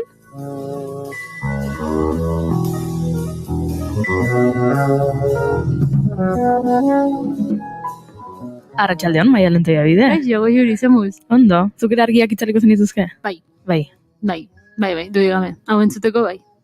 Eta gaur etorri zara? Gaur ez nizuak, argitari. Hori xesan behar nuen. Joion, zemuz. Atxaldeon. Ondo? Bai, hombre, da lehenengo aldia irretera tortzen naitzena, beraz nirezat esperientzia berri da, baina oso ongi. Bueno, ondo tratatuko zaitu, hitz ematen dugu. Hori beti. Oso jatorra gara, hori beti esaten dugu. Amaieran galdetuko digu. Bai. Jatorra. Bai, tope jatorra. Bai, kuestionarioa, bera. Hori da, gero inkesta bat ase betetze. Está satisfecho con su producto. 8 baino gutxiot, suspensoa da, así que kontuz. Bai. Eta zeri buruz hitz egitera etorri zarete ba? Zai gantzuten. Gaurkoan, bikote. Instrumentua gantzuten. Bateria. Bueno, bateria esa parte, zer da gehien entzuten dena. Baxua. Hoi da. Bai. Ta claro, zeitik ekarri dut Jontxu, zuk ze jotzezu? Baxua? Esan izan balu guai. Esan du mezela izan da, baxua ere bai. Jotze ditu baxua ere bai. Baina esan izan balu guai, ez dakit, digeridua. Gatuko ginen, bale, zorionak. Batrek ustekoik. Nezu aldeman abiloker, zuk lehenengo klarienta jotzezen nun. Bai. Jo, nazkatu zinean. Nazkatu nintzen. Ni bezala? Bai. Ni 5 urte zegoen nintzen klarinete ikasten jon. Ikasten edo, joaten nintzen klasetara. Ni 9. Ui. Eta eroia utzi nuen, hasi deskubritu nuen bajua, eta erran nuen. Hau bai. Eta hain kontra bajua gotzen ikasi netzu. Bai. Ia hurren gurtian. Gero te zailago. Furia handia da, Haundie, pisutxe. Bezala. Daka, dena gaizki. Dena kontran, garestia. Baina, gauza zailak eta horrelakoak dira. Hombre, claro, erronka hor dago, claro, noski. Bai. En fin, gure teoria da, bajua, gitarra baino guaiagoa dela. Ze askotan pentsatu izan da basista gitarrista frustratua diala. Eta horgatoz, mito hori desmontatzera, baina, goitik bera. Bueno, ongo da orain etxean basistaren bat, txaloka, esan ez, abandonatuak izaten dian normalian. Egia da. Ez zai atentziorik jartzen bat ere, eta nik askotan, batez ere funk musika ekarri dizudanean, eta 80ko hamarkadako musika, kizan kaka eman dizuet bajoan, inguruan, eta gaur ja nator, kaka supremo amatea, eta hori gehatzen zaitena, karrate para rato, esaten dena.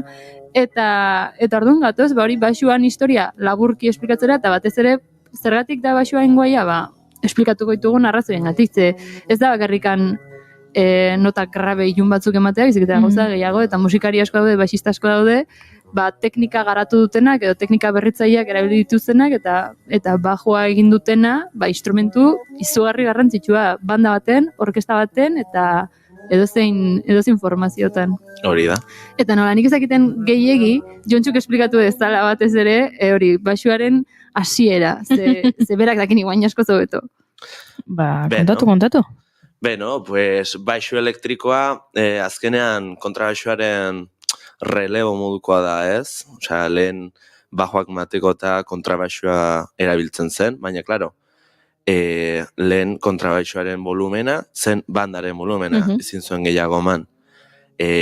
Beraz, 30ko hamarkadan, estatu batuetan, Paul Tutmark deituriko tipo batek erran zuen, pues, egingo dugu elektrifikatu, ez? Eta deitzen zen, violin... Violin bajo elektriko, oso izan arraro. Eta katxarro oso kuriosoa. Hor nahiko gaztea da, ez? Gaztea, 30ko hamarkadan sortuta. Hori ez ditu oso berria da instrumentao, ezagutzu ditugu bertze batzuk berriago direna, sintetizadorea, edo piano elektrikoa eta horrelakoak. Baina, bueno, hau izan zen lehenengo baixu elektrikoa, baina zuen arrakastarik izan. 50ko hamarkada arte. Agertu zen tipo bat, deitzen zena Leo Fender, oso tipo garrantzitsua, historian. Batez ere instrumentuak, gitarren historian, dudik gabe. Gitarran eta baixoaren historian. Tipo hau asmatu zituen gitarra mitikoak, Telecaster, Stratocaster, gauza guztietan erabiltzen direna. Zein da desberdintasuna, zenik ez ditut bere izten? Benetan, etxian, gitarrista batekin bizi naiz, 12 gitarra dut eta ez dakit zer dakaten. Hombre, han adibidez, pues, batez ere gorputzaren forman, asko nabarintzen dira, eta gero ere bai pastilletan, elektronikan. Bale, bazpare, zer bertze konfigurazioak izaten dituzte. Esplikatuko egu zer dan. Kasuntan, gitarraren gorputzen dauden horrela zatitxo beltz batzuk, ola plastiko beltz batzuk ez daudela porkesi, hori da zirkuitu elektrikoa sustatzen dutenak eta soinua ematen dutenak, ez? Hori da soinua harpatzen dutenak. Hori, harrapatzen dutenak. Soka vibratzen du, eta horiek elektrifikatzen dute soinu eta amplifikatzen dute. Hori da, bai. Berez.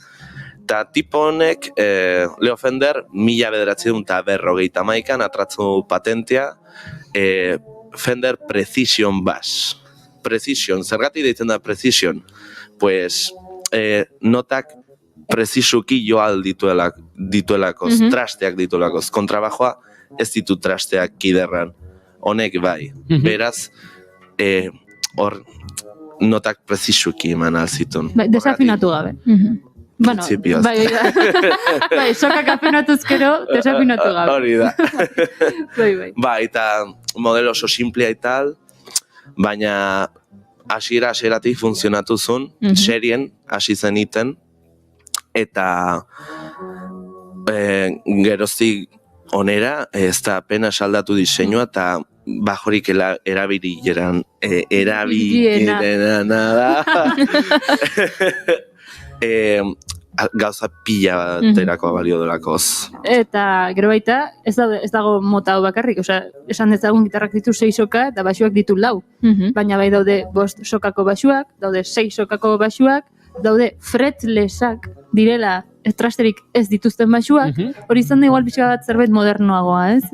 Bai, modernoagoa. Ez da hasieratik sortu den zerbait, baina gaur egunean nahiko ohikoa. Kuriositatez, lehenengo basu elektrikoa fretlessa zen. Claro, hori da. Kuriositatez. Baina ez zuen izan horrelako horretarako jazen ongan kontrabaxua. Baina, bueno, hori ja geroago sortu zen, ez? Precision agertu zenan orduan izan zen, ez? Bazen garaia, ez da? Zehaztasunaren, bazen garaia, norbaitek hau... Baina gero, kuriosoa da, fretless basuak jotzen dituzten basistek nedute kontrabajoaren soinua imitatu, horregatik entzen dituzte trasteak, orduan da pixkat, pixkat a la carta, ez? Ez dut nahi kontrabajo bat nahet, baina net kontrabajoaren tokea do soinua, eta afinazioa, ez tekizer. Orduan, eta gero baita eskala korta deitzen zaiona. Bai, normalean, basuaren kiderra, pulgadetan neurtzen da, eta eskala normala 34 pulgada dire. Eta eskala korta hauek, basikamente, murrizten dire, Osea, izatute nota kantitate desberdina, baina 30 pulgadetan. Eta hori ere bai soinua aldatzen du. Osea, ez dauka hainbertze, nota ematen diozunean ez du hainbertze irauten, baina bai generalki soinu askoz biribiago dauka. Agudoak grabeago dire eta bertzeak ez dira hainbertze bola. Batematek zalantza balimaka, Jontxu Nafarra da. Agerikoa da. Burladakoa, konkretuki. Bai. Ez dala Iruñoko bizikita, burladakoa. Hori da. Bai, garrantzitsu. Garbi. Xua, izan behar da. Esan duzu, Batematek zalantza balimaka. 4, 5 eta 6 sokako basuak, ohikoenak laukoak izan dira ez? Ni uste dut gehienok ezagutu ditugunak, instrumentuan espezializatuta edo norbait gehienetan eszenario batera begiratu eta justu jola ikusi dugunean, lauk sokako ze ematen die edo zergatik 5 eta 6koak edo zer da, ikusto kontua edo badago arrazoi bereziren bat? Badaude arrazoiak ere bai, azkenean 5 sokeko basue, normalenean ez du izaten soka bat gehiago agudoago dena, baizik eta grabeago. Eta hori versatilitate asko ematen dio, eta segun ze estilo jotzeko oso garrantzitsua da. Eta 6 sokakoa, ya da más de friki, en plan de, nahi dut egin denetai, akordeak, bajo, melodia, no sé qué, erdi gitarrista, horti da. Gitarrista wannabe igual, ez? Bai. Eta bostekoiek, esan duzu estilo zehaz batzutarako direla, ze estilotarako? Adibidez, asko erabiltzen da metal, heavy eta horlakotan, azkenean horlako soka grabeago, depende ze tonalitate mateko maten dio gorputza pila bat, edo hip-hopen ere bai, depende ze. Zenbat eta ilunagoa izan nahi, zenbat eta ilunagoa nahi dezun soinua, grabe horiek behar dituzu, orduan, bai, depende, ez? Hori da, depende. Popean ez dezu ikusiko adibidez. Igual bai, normalean ez. Baina ez da ohikoena. Ni adibidez, 5 sokeko basua erabiltzen du normalean, eta denetarako erabiltzen du, jazz jotzeko, punk, edo zein gauza. Hori ez dela horretarako bakarrik, baizik de versatilidade handia ematen dizula gauza ezberdin. Hori da. Bai, bete. Eta nahiko genuke entzun lehenengo basista elektrikoaren temazo bat, Montgomery, Wes Montgomery gitarrista handiaren anaia, eta bazukaten beste anai bat vibrafonista zena, baina ez zait bere izena. Ai, gaixua. Bai. Bilatu ingo dugu. Bai. Oain ez zait etortzen. Uztet Adrian dala, baina pixkat triple bat, egin naiz botatzen. Ez dago, seguru. Baina, bueno, Irun Montgomery anaiek zerbait jotzen zuten, ezagunena Wes Montgomery, eta agian gero hau, zelenengo izan zen, bajo elektrikoa jotzen. Buddy Montgomery. Ni me acerkau. Buddy. Ondo geratu da, Bez teknologiaren, bez? Ez bat geune eukiko esango zuen, da horrela geratuko zen. Egi berri bat. Hori da. Baina, bueno, entzuten ari garena, bai.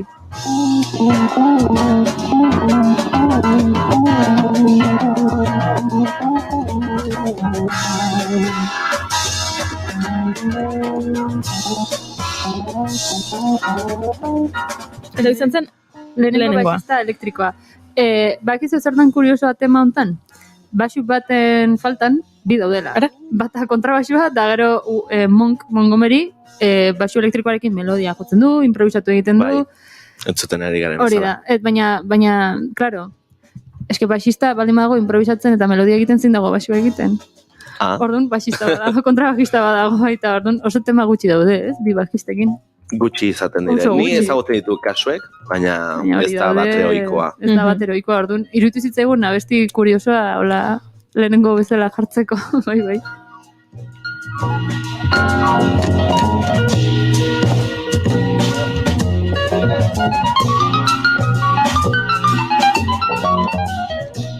Oain sartuko gehan terrenuan, ezagat ideiarik, baina ikasteko asma dokat. Ze albiste bat, bajua jotzen hasi naiz. Ara? Ikasten hasi naiz. Ara? Damakizkit. 6 sokakoa? Ez, nahikoa galaro eta sortziteklakin hor, hausoka azteko eta listo. Zemat egun joa, Ion? Aste bat? Bai, 8 egun, bai, ze uste aprilak batian erosin nula. Larun bat abaldin bazen, aprilak bat, batian erosin. Bai, larun bat azen, bai. Oida, orduntxe. Eta ordun, Ordun ja, bi aste baino gehiago, denbora pila bat, ja. Bai, ez dakit ez emato betueten bi aste hauetan, baina, bueno. Erran dezaket nahiko txo, Ara? Ara. Zorionak bai, ele? Ai, eskerrik asko. Baina bai, eske gusani joan ekan aspalditik eta bai, nik hauek, hau da self-service esaten dana. Osea, nik ekartzen dut ona jendia, zen niri interesatzen zait, nik ikasi netelako. Noski. Orduan, Jon, zer da slapa? Slap teknika bat da. Tipo bat asmatu zuen, Larry Graham deiturikoa, batez ere 70 eta 80 hamarkadako baixista, hainbat taldetan jo du, eta berea sortu zuen Graham Central Station, batez ere funky eta disco musikakoa. Tipo hau, basikamente slap teknika ez datza jotzen behatzekin kontrabajoan bezala edo bajoan bezala normalean. Tipo hau, bajoari hostiak maten dio. Sokari kolpe ematen dio horpuruarekin. Kolpe ematen dio, bai, amalagana. Eta basikamente bertze soinua lortzen du askoz perkusiboagoa. De hecho, kuriositate bezala, tipo honek teknika hori inventatu zuen, bere amarekin gaten zen mezetara jotzera, gospel eta alako musikak, horlako musikari pila bat ikasi dute elizan jotzen eta kontu da, bateria bota behar izan zutela, eta beraz, bere amarekin zagon, bere amaztakik kantatzen zuen edo piano jotzen zuen, eta tipoa zagon bajokin. Eta, bateriaren rola iteko, bateriari gabe, hasi zen garatzen teknika hau, non hostiak ematen zion, eta hori da, askoz perkusiboagoa eta onlako versatilidadeekin. Atakea bezala, gehiagorekin, ez? Eta gero, hori da, jo, eta gero, soka altxatu baita. Bai, hori da, denetak egiten dute. Behatz potolorekin jo, soka, eta gero bertzekin, tiratu. Tiratu egiten dira. Bai. Adibide bat entzuko dugu, eh? Itxeran ningo dugu, bale. Ezagutzen duzu Sly and the Family Stone taldea? Ez. Beste bat, hogeta bat garrena, itzerri buruz izango dan. Zudako suertea gurekin. Bai, joder. Guezelako ez jakinek inguruan izan da. Izena entzun da ez, behintzat. Bueno, Sly and the Family Stone izan zen funk talde, lehenengo funk taldetakoa. Bai. Eta, importante, birraziala. Txuriak eta beltzak, ze horietzen asko gartatzen. Edo danak txuriak edo danak beltzak. Kasu honetan daude nahastuta eta nik uste dela balore oso garrantzitsua talde honetan. Eta basista da Larry Graham, eta hemen entzungo dugu nola egiten duen eslapat hori guztia. Kiston temazua, por cierto. Beti bezala temazuak ona. Noski.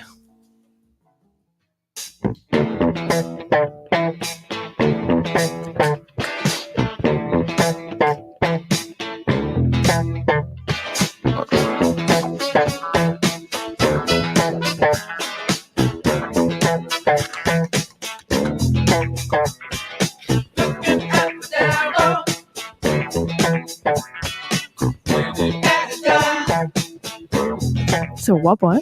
Bai. Zibak, nik beti onena karriko.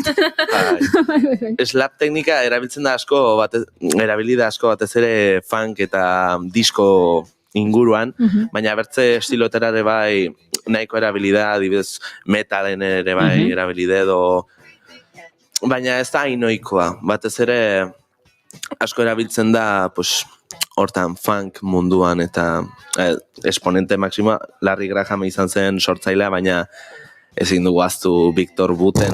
Victor Buten. Albalin mazio ikusi, Victor Buten ikusi, Animelia. Gainera daka aurpegi bat de persona buena, baiet. Eta hola, paletak luzia, osea, que tipo majoa. Buen rollo, rato duzia. Eta izugarri ondo jotzen du, izugarri ondo. Nik hola, pixkat, goratzen ez batxiergoan, zen tipo bat basista, baina metaleroa, eta beti tipo honi buruz hitzaiten zen, baina monotema. Osa, beti tipo honen inguruan da. Buah, es que he visto esto de Victor Buten, no sé qué da. Detxe da, hola ikasi nun zertzan, osa, hola urbildu nintzen instrumentura lehenengo aldiz. Ni gara hortan beto ikasten egon, Osea, ni neon hori sonata klasikoa ez dariana, baina tipo honek kusanito hori sartu ziten, virusa kontagiatu ziten, da hortik aurrera bideo okertu nintzen bere bizitzan. Baina, bueno, bai, jarraituko dugu, orain esan dezula metal estiloarena, dago beste baixista bat, oso garrantzitsua izan zena, oso bizitzan motza aukizuena, Cliff Barton, Metallica taleko lehenengo baixista, Eta kasu honetan guk erabakigu dela pixka bat hurbilketak klasikoagoa, baina ez soinu aldetik. Hori da. Baizik eta jotzen duenarengatik. Orduan, entzungo dugu apurtxo bat, mesedez. Por cierto, entzungo duguna da zuzenekoa. Hori da. Así que distortxo eta zarata guztiak sentitzen dugu, baina eske zuzeneko musika hobeagoa da horreko. Jendearen txaloak eta... Hori baxu bat da,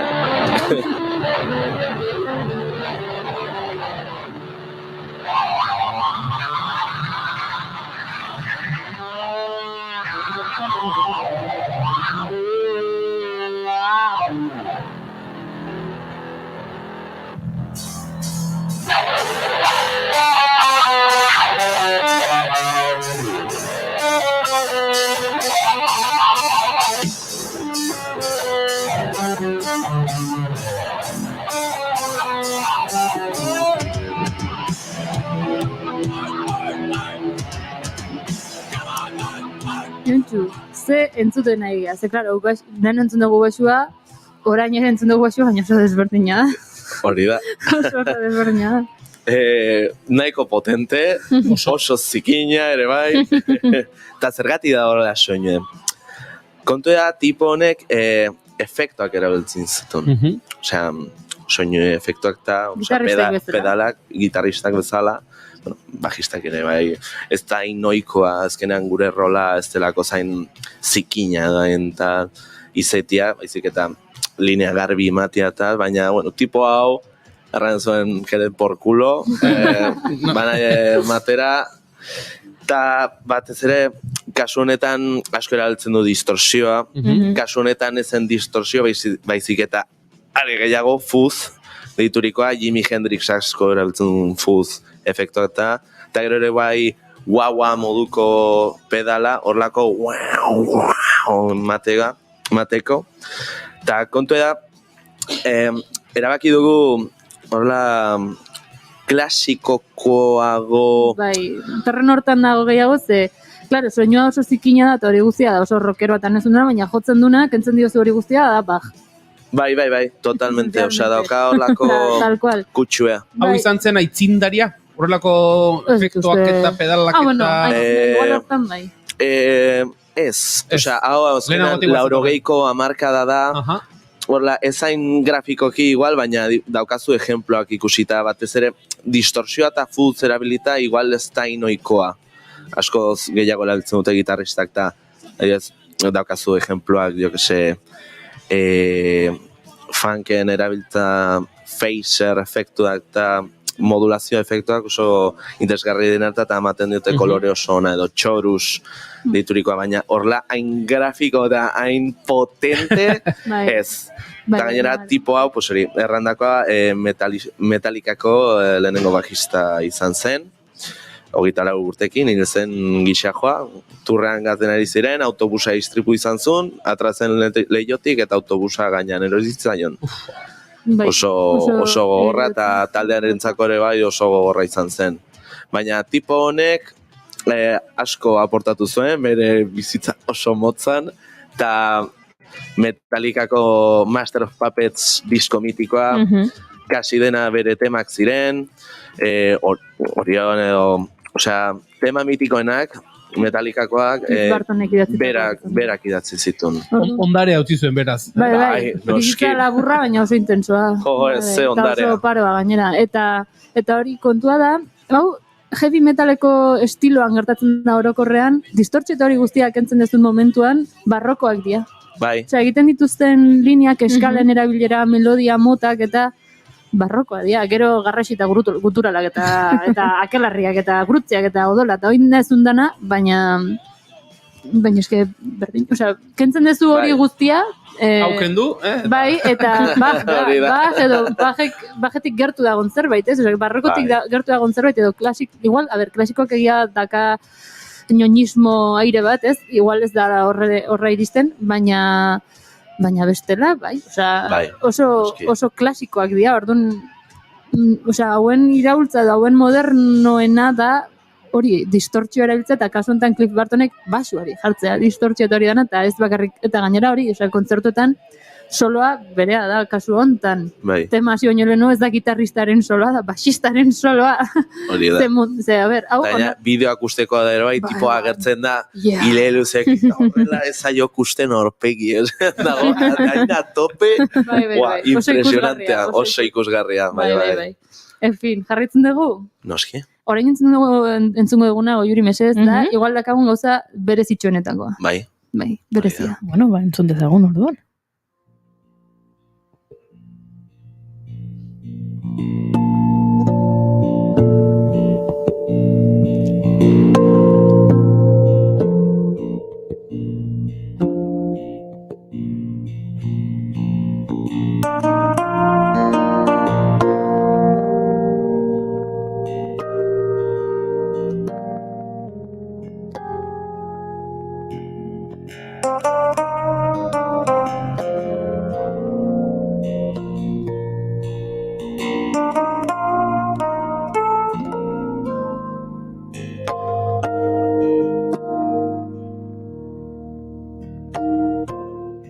Zenbat instrumentu daude hemen, Julen dago Juri? Galdera trampa da argi eta garbi. Bai, badakigu trampa dela, bai. Batzuk esango nuke, baina uste dute galdera horrekin esan nahi duzula, ez da? Bakarra dagoela. Bakarra. Hori da. Pasua. Ua. Bai, izugarria. Izugarri polita. Den aldi berean jota edo kapak? Den aldi berean jota? Den aldi berean.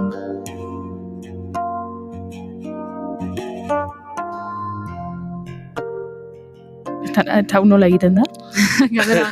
Michael Manring ni galetu beharko genioke. Hori da. Hora, ditzen da tipoa. Michael Manring. Bai. Tipo oso xelebrea. Osea, bera garatutako jotzeko teknika oso kuriosa da eta kapaza da horlako gauza ekiteko. Dauka bere partikularitateak, bai nola jotzen duen, bai bere instrumentoan, eta itzin modu pixkat horretaz. Ez tipo honek dauka fretless bat, horregatik dauka horlako, hori da, horregatik dauka horlako soinu berezi ez, adibidez, hori egiten duenean, pues, nabaritzen da askoz daukana trasterik. Ni ja begarri garatu dutelakoz. Eta gero tipo ere bai, erabiltzen du asko harmonikoak, osea, jotzen ditu eskuarekin, eta horregatik dauka hori da. Eta gero tipoa... Itxoin, zer da harmoniko bat? Vale, harmoniko bat da, kasu honetan, soka, zapaltzera iritsi gabe, eragiten diozunean, vibrazioz, osea, digamos, vibrazion simpatika egiten den olako zerbait, sonatzen duen nota.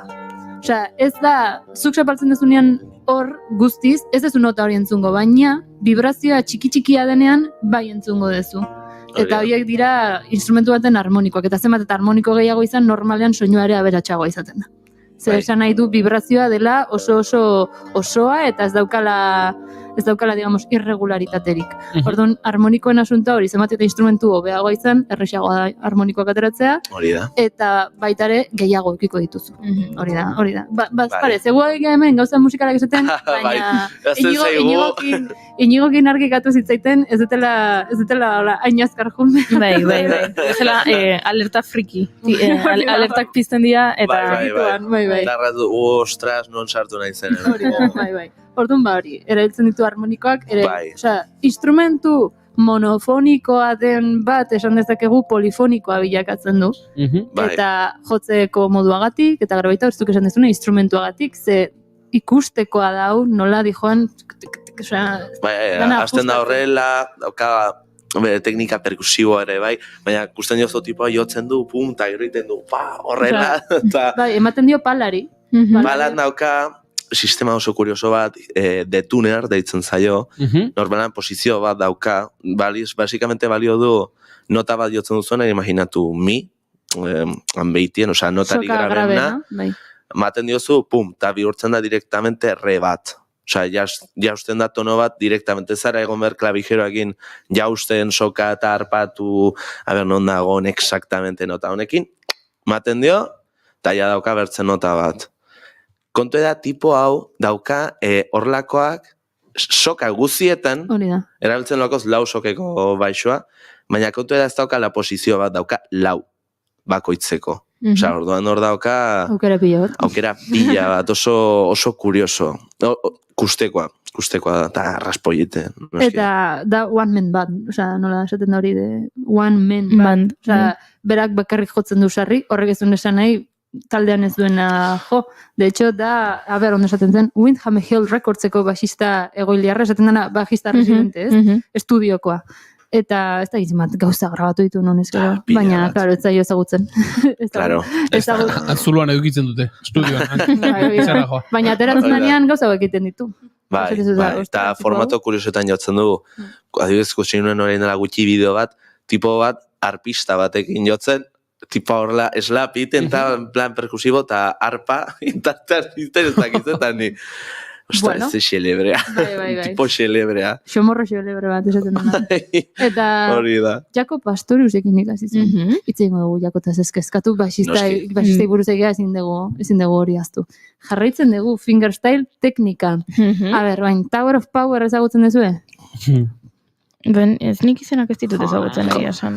Bueno, funk talde, beste funk talde bat. Ze eskegia da, basistak funk taldeetan ateratzen diala, gehiago, ez? Azkenean, bajoaren eskola, edo eskolak batez ere izan dira funk eta jazz fusion, batez ere.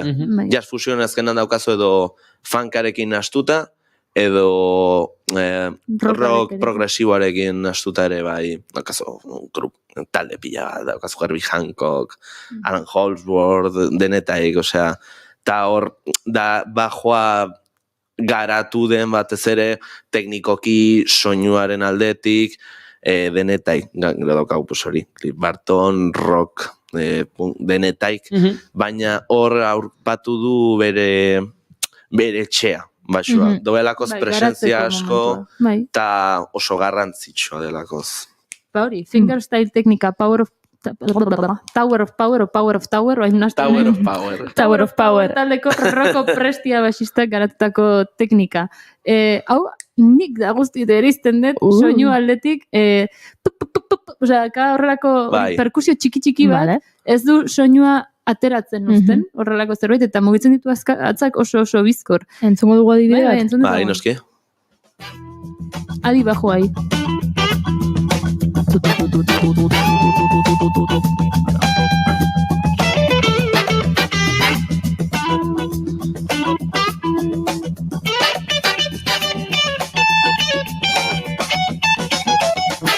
So you wanna jump out your trick bag and ease on into hip bag.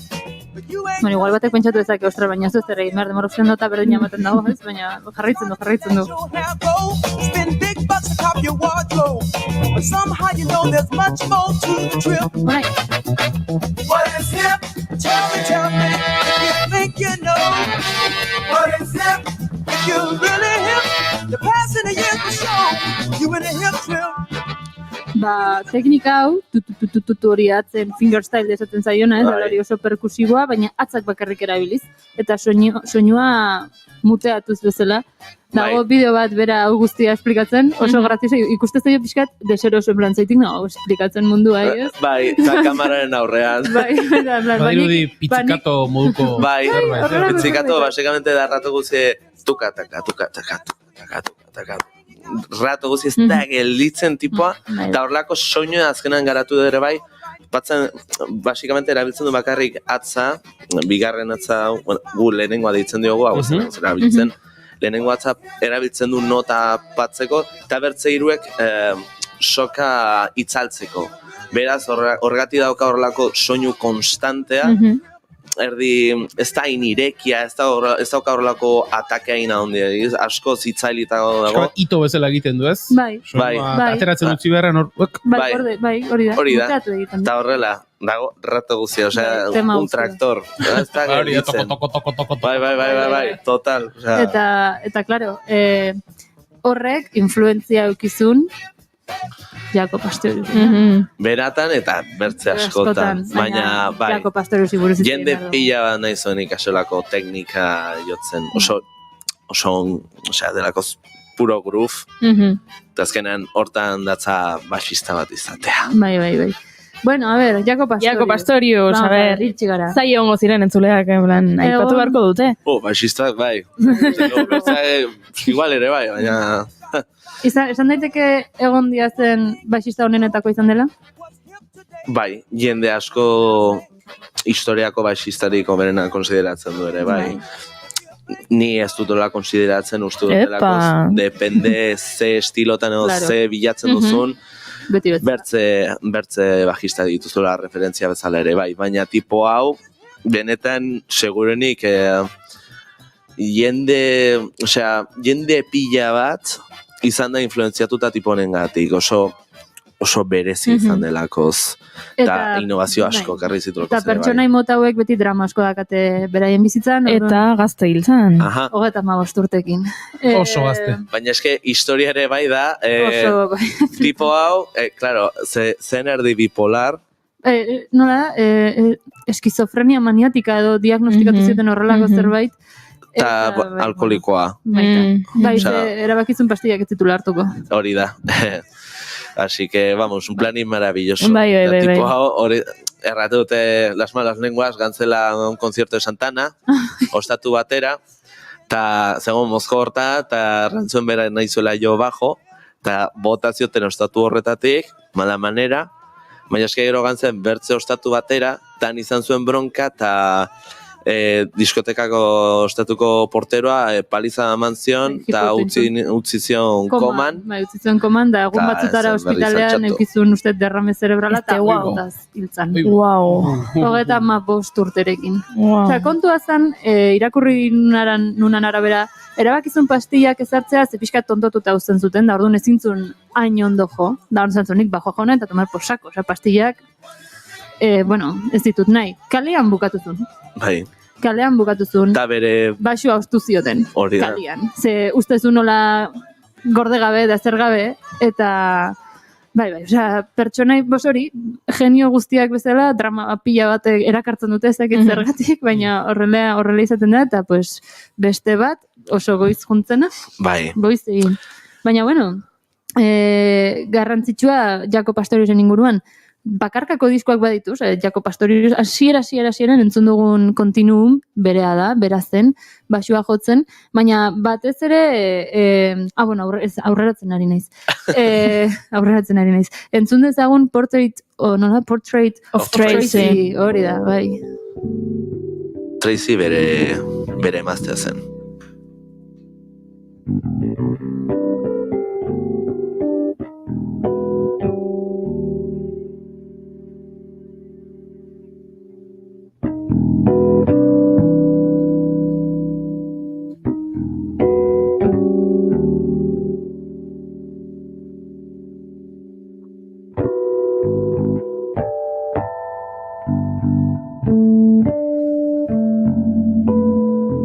Zegoxoa. Baietz. Bai. Super lasaia gainera. Bai. Da, kontrastean, Weather Report. Weather Reporteko basista izan zen kaka emantzulako. Ez da, beste arrazirik. Bai, gantzen beraien gana, eta errantzien nik. Errantzien, soy el mejor bajista del mundo. ¿Me cogéis o no? Eta hartu zuten. Bai, eta tinta honen entzun dezagun, ikusiko ze flipatu ingo zuen basu linearekin. Izugarri zaia. Igual ez dugu entzungo, ez? Bai, entzungo dugu. Bai, noski entzungo dugula, zuk nahi dezuna, entzungo dugu. Nagaritzen da teknika eta saiatzen zela Rocco Prestieri imitatzen.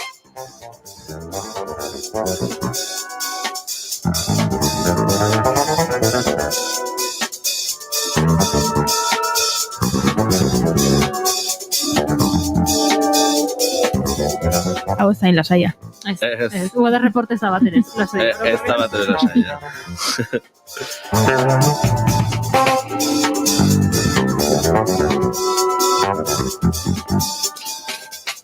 Itziken behar dugu batez ere Jako Pastoriusez batez ere beraren gauzarik nabarmena soinua da. Osea, basikamente tipo hau zeukan Fender Jazz Bass bat, dela bertzen modelo bat, sortu zuena Leo Fender. Igual de exitoso. Eta tipo honek, pues nahi zuen jo kontrabajo. Pues, jazz munduan ibiltzen zelako zau, jazz fusion da. Ja, geroakokoa. Eta tipo honek, nahi zuen jo kontrabajo, baina kontrabajo oso garestie zen.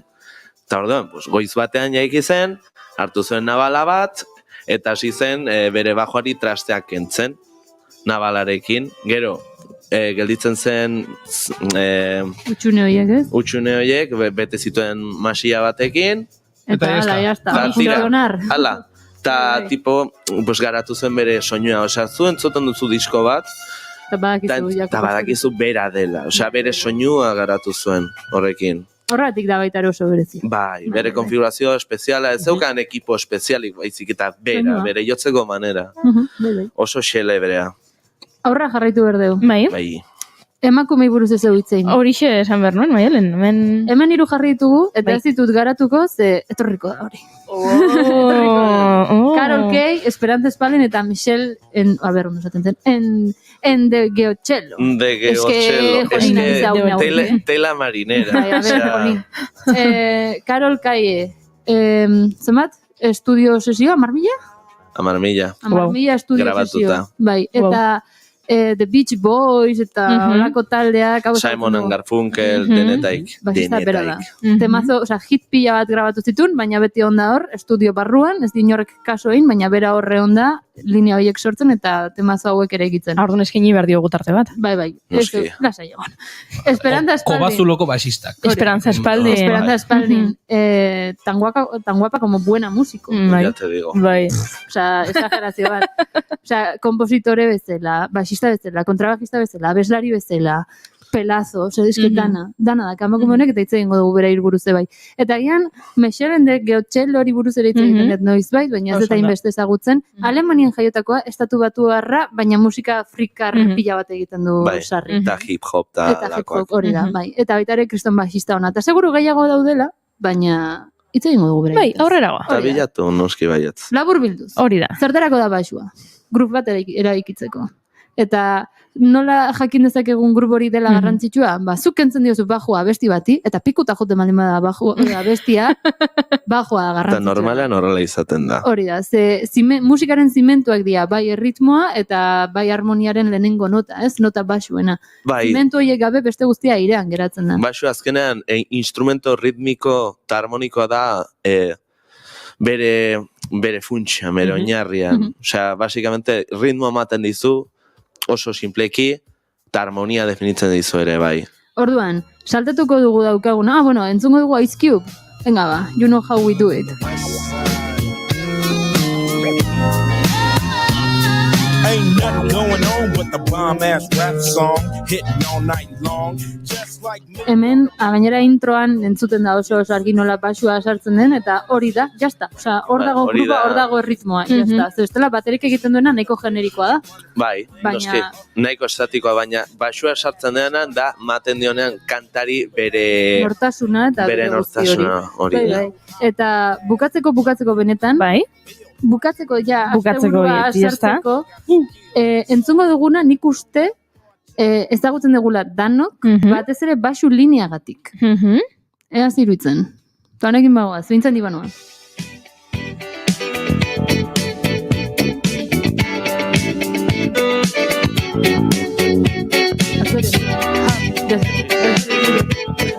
Azereje. Pila bat ikasi dugu zuekin, Maialen eta Jon. Horretarako gaude. Eskerrik asko etortzagatik. Zuei, gonbidatzagatik. Zeilen. Izen emango dugu basuko klaseetan? Ez. Zaila ematen duela. Baina zerbaiterako ez baduzu balio, ez duzu balio, eta listo. Utzi takitenei eta gozatu takitenak ikusten. Vale, listo. Dena partziala, duzu emanin eregatik esan dut hori, ez zuregatik. Listo, ez esan du. Venga, nik hartu bali matzuke bai. Bizitza guztirako. Hemen daukazu ejemploa.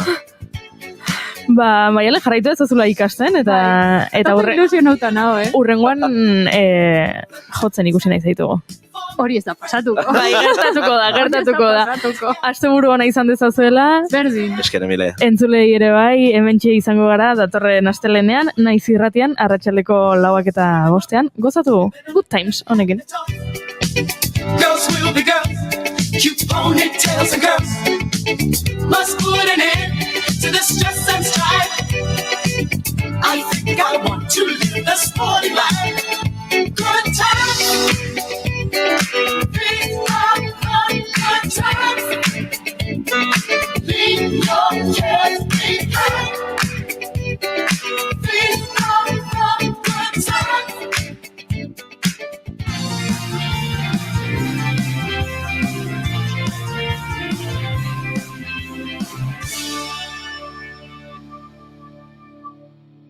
Keep calm and Bigarren Kafea.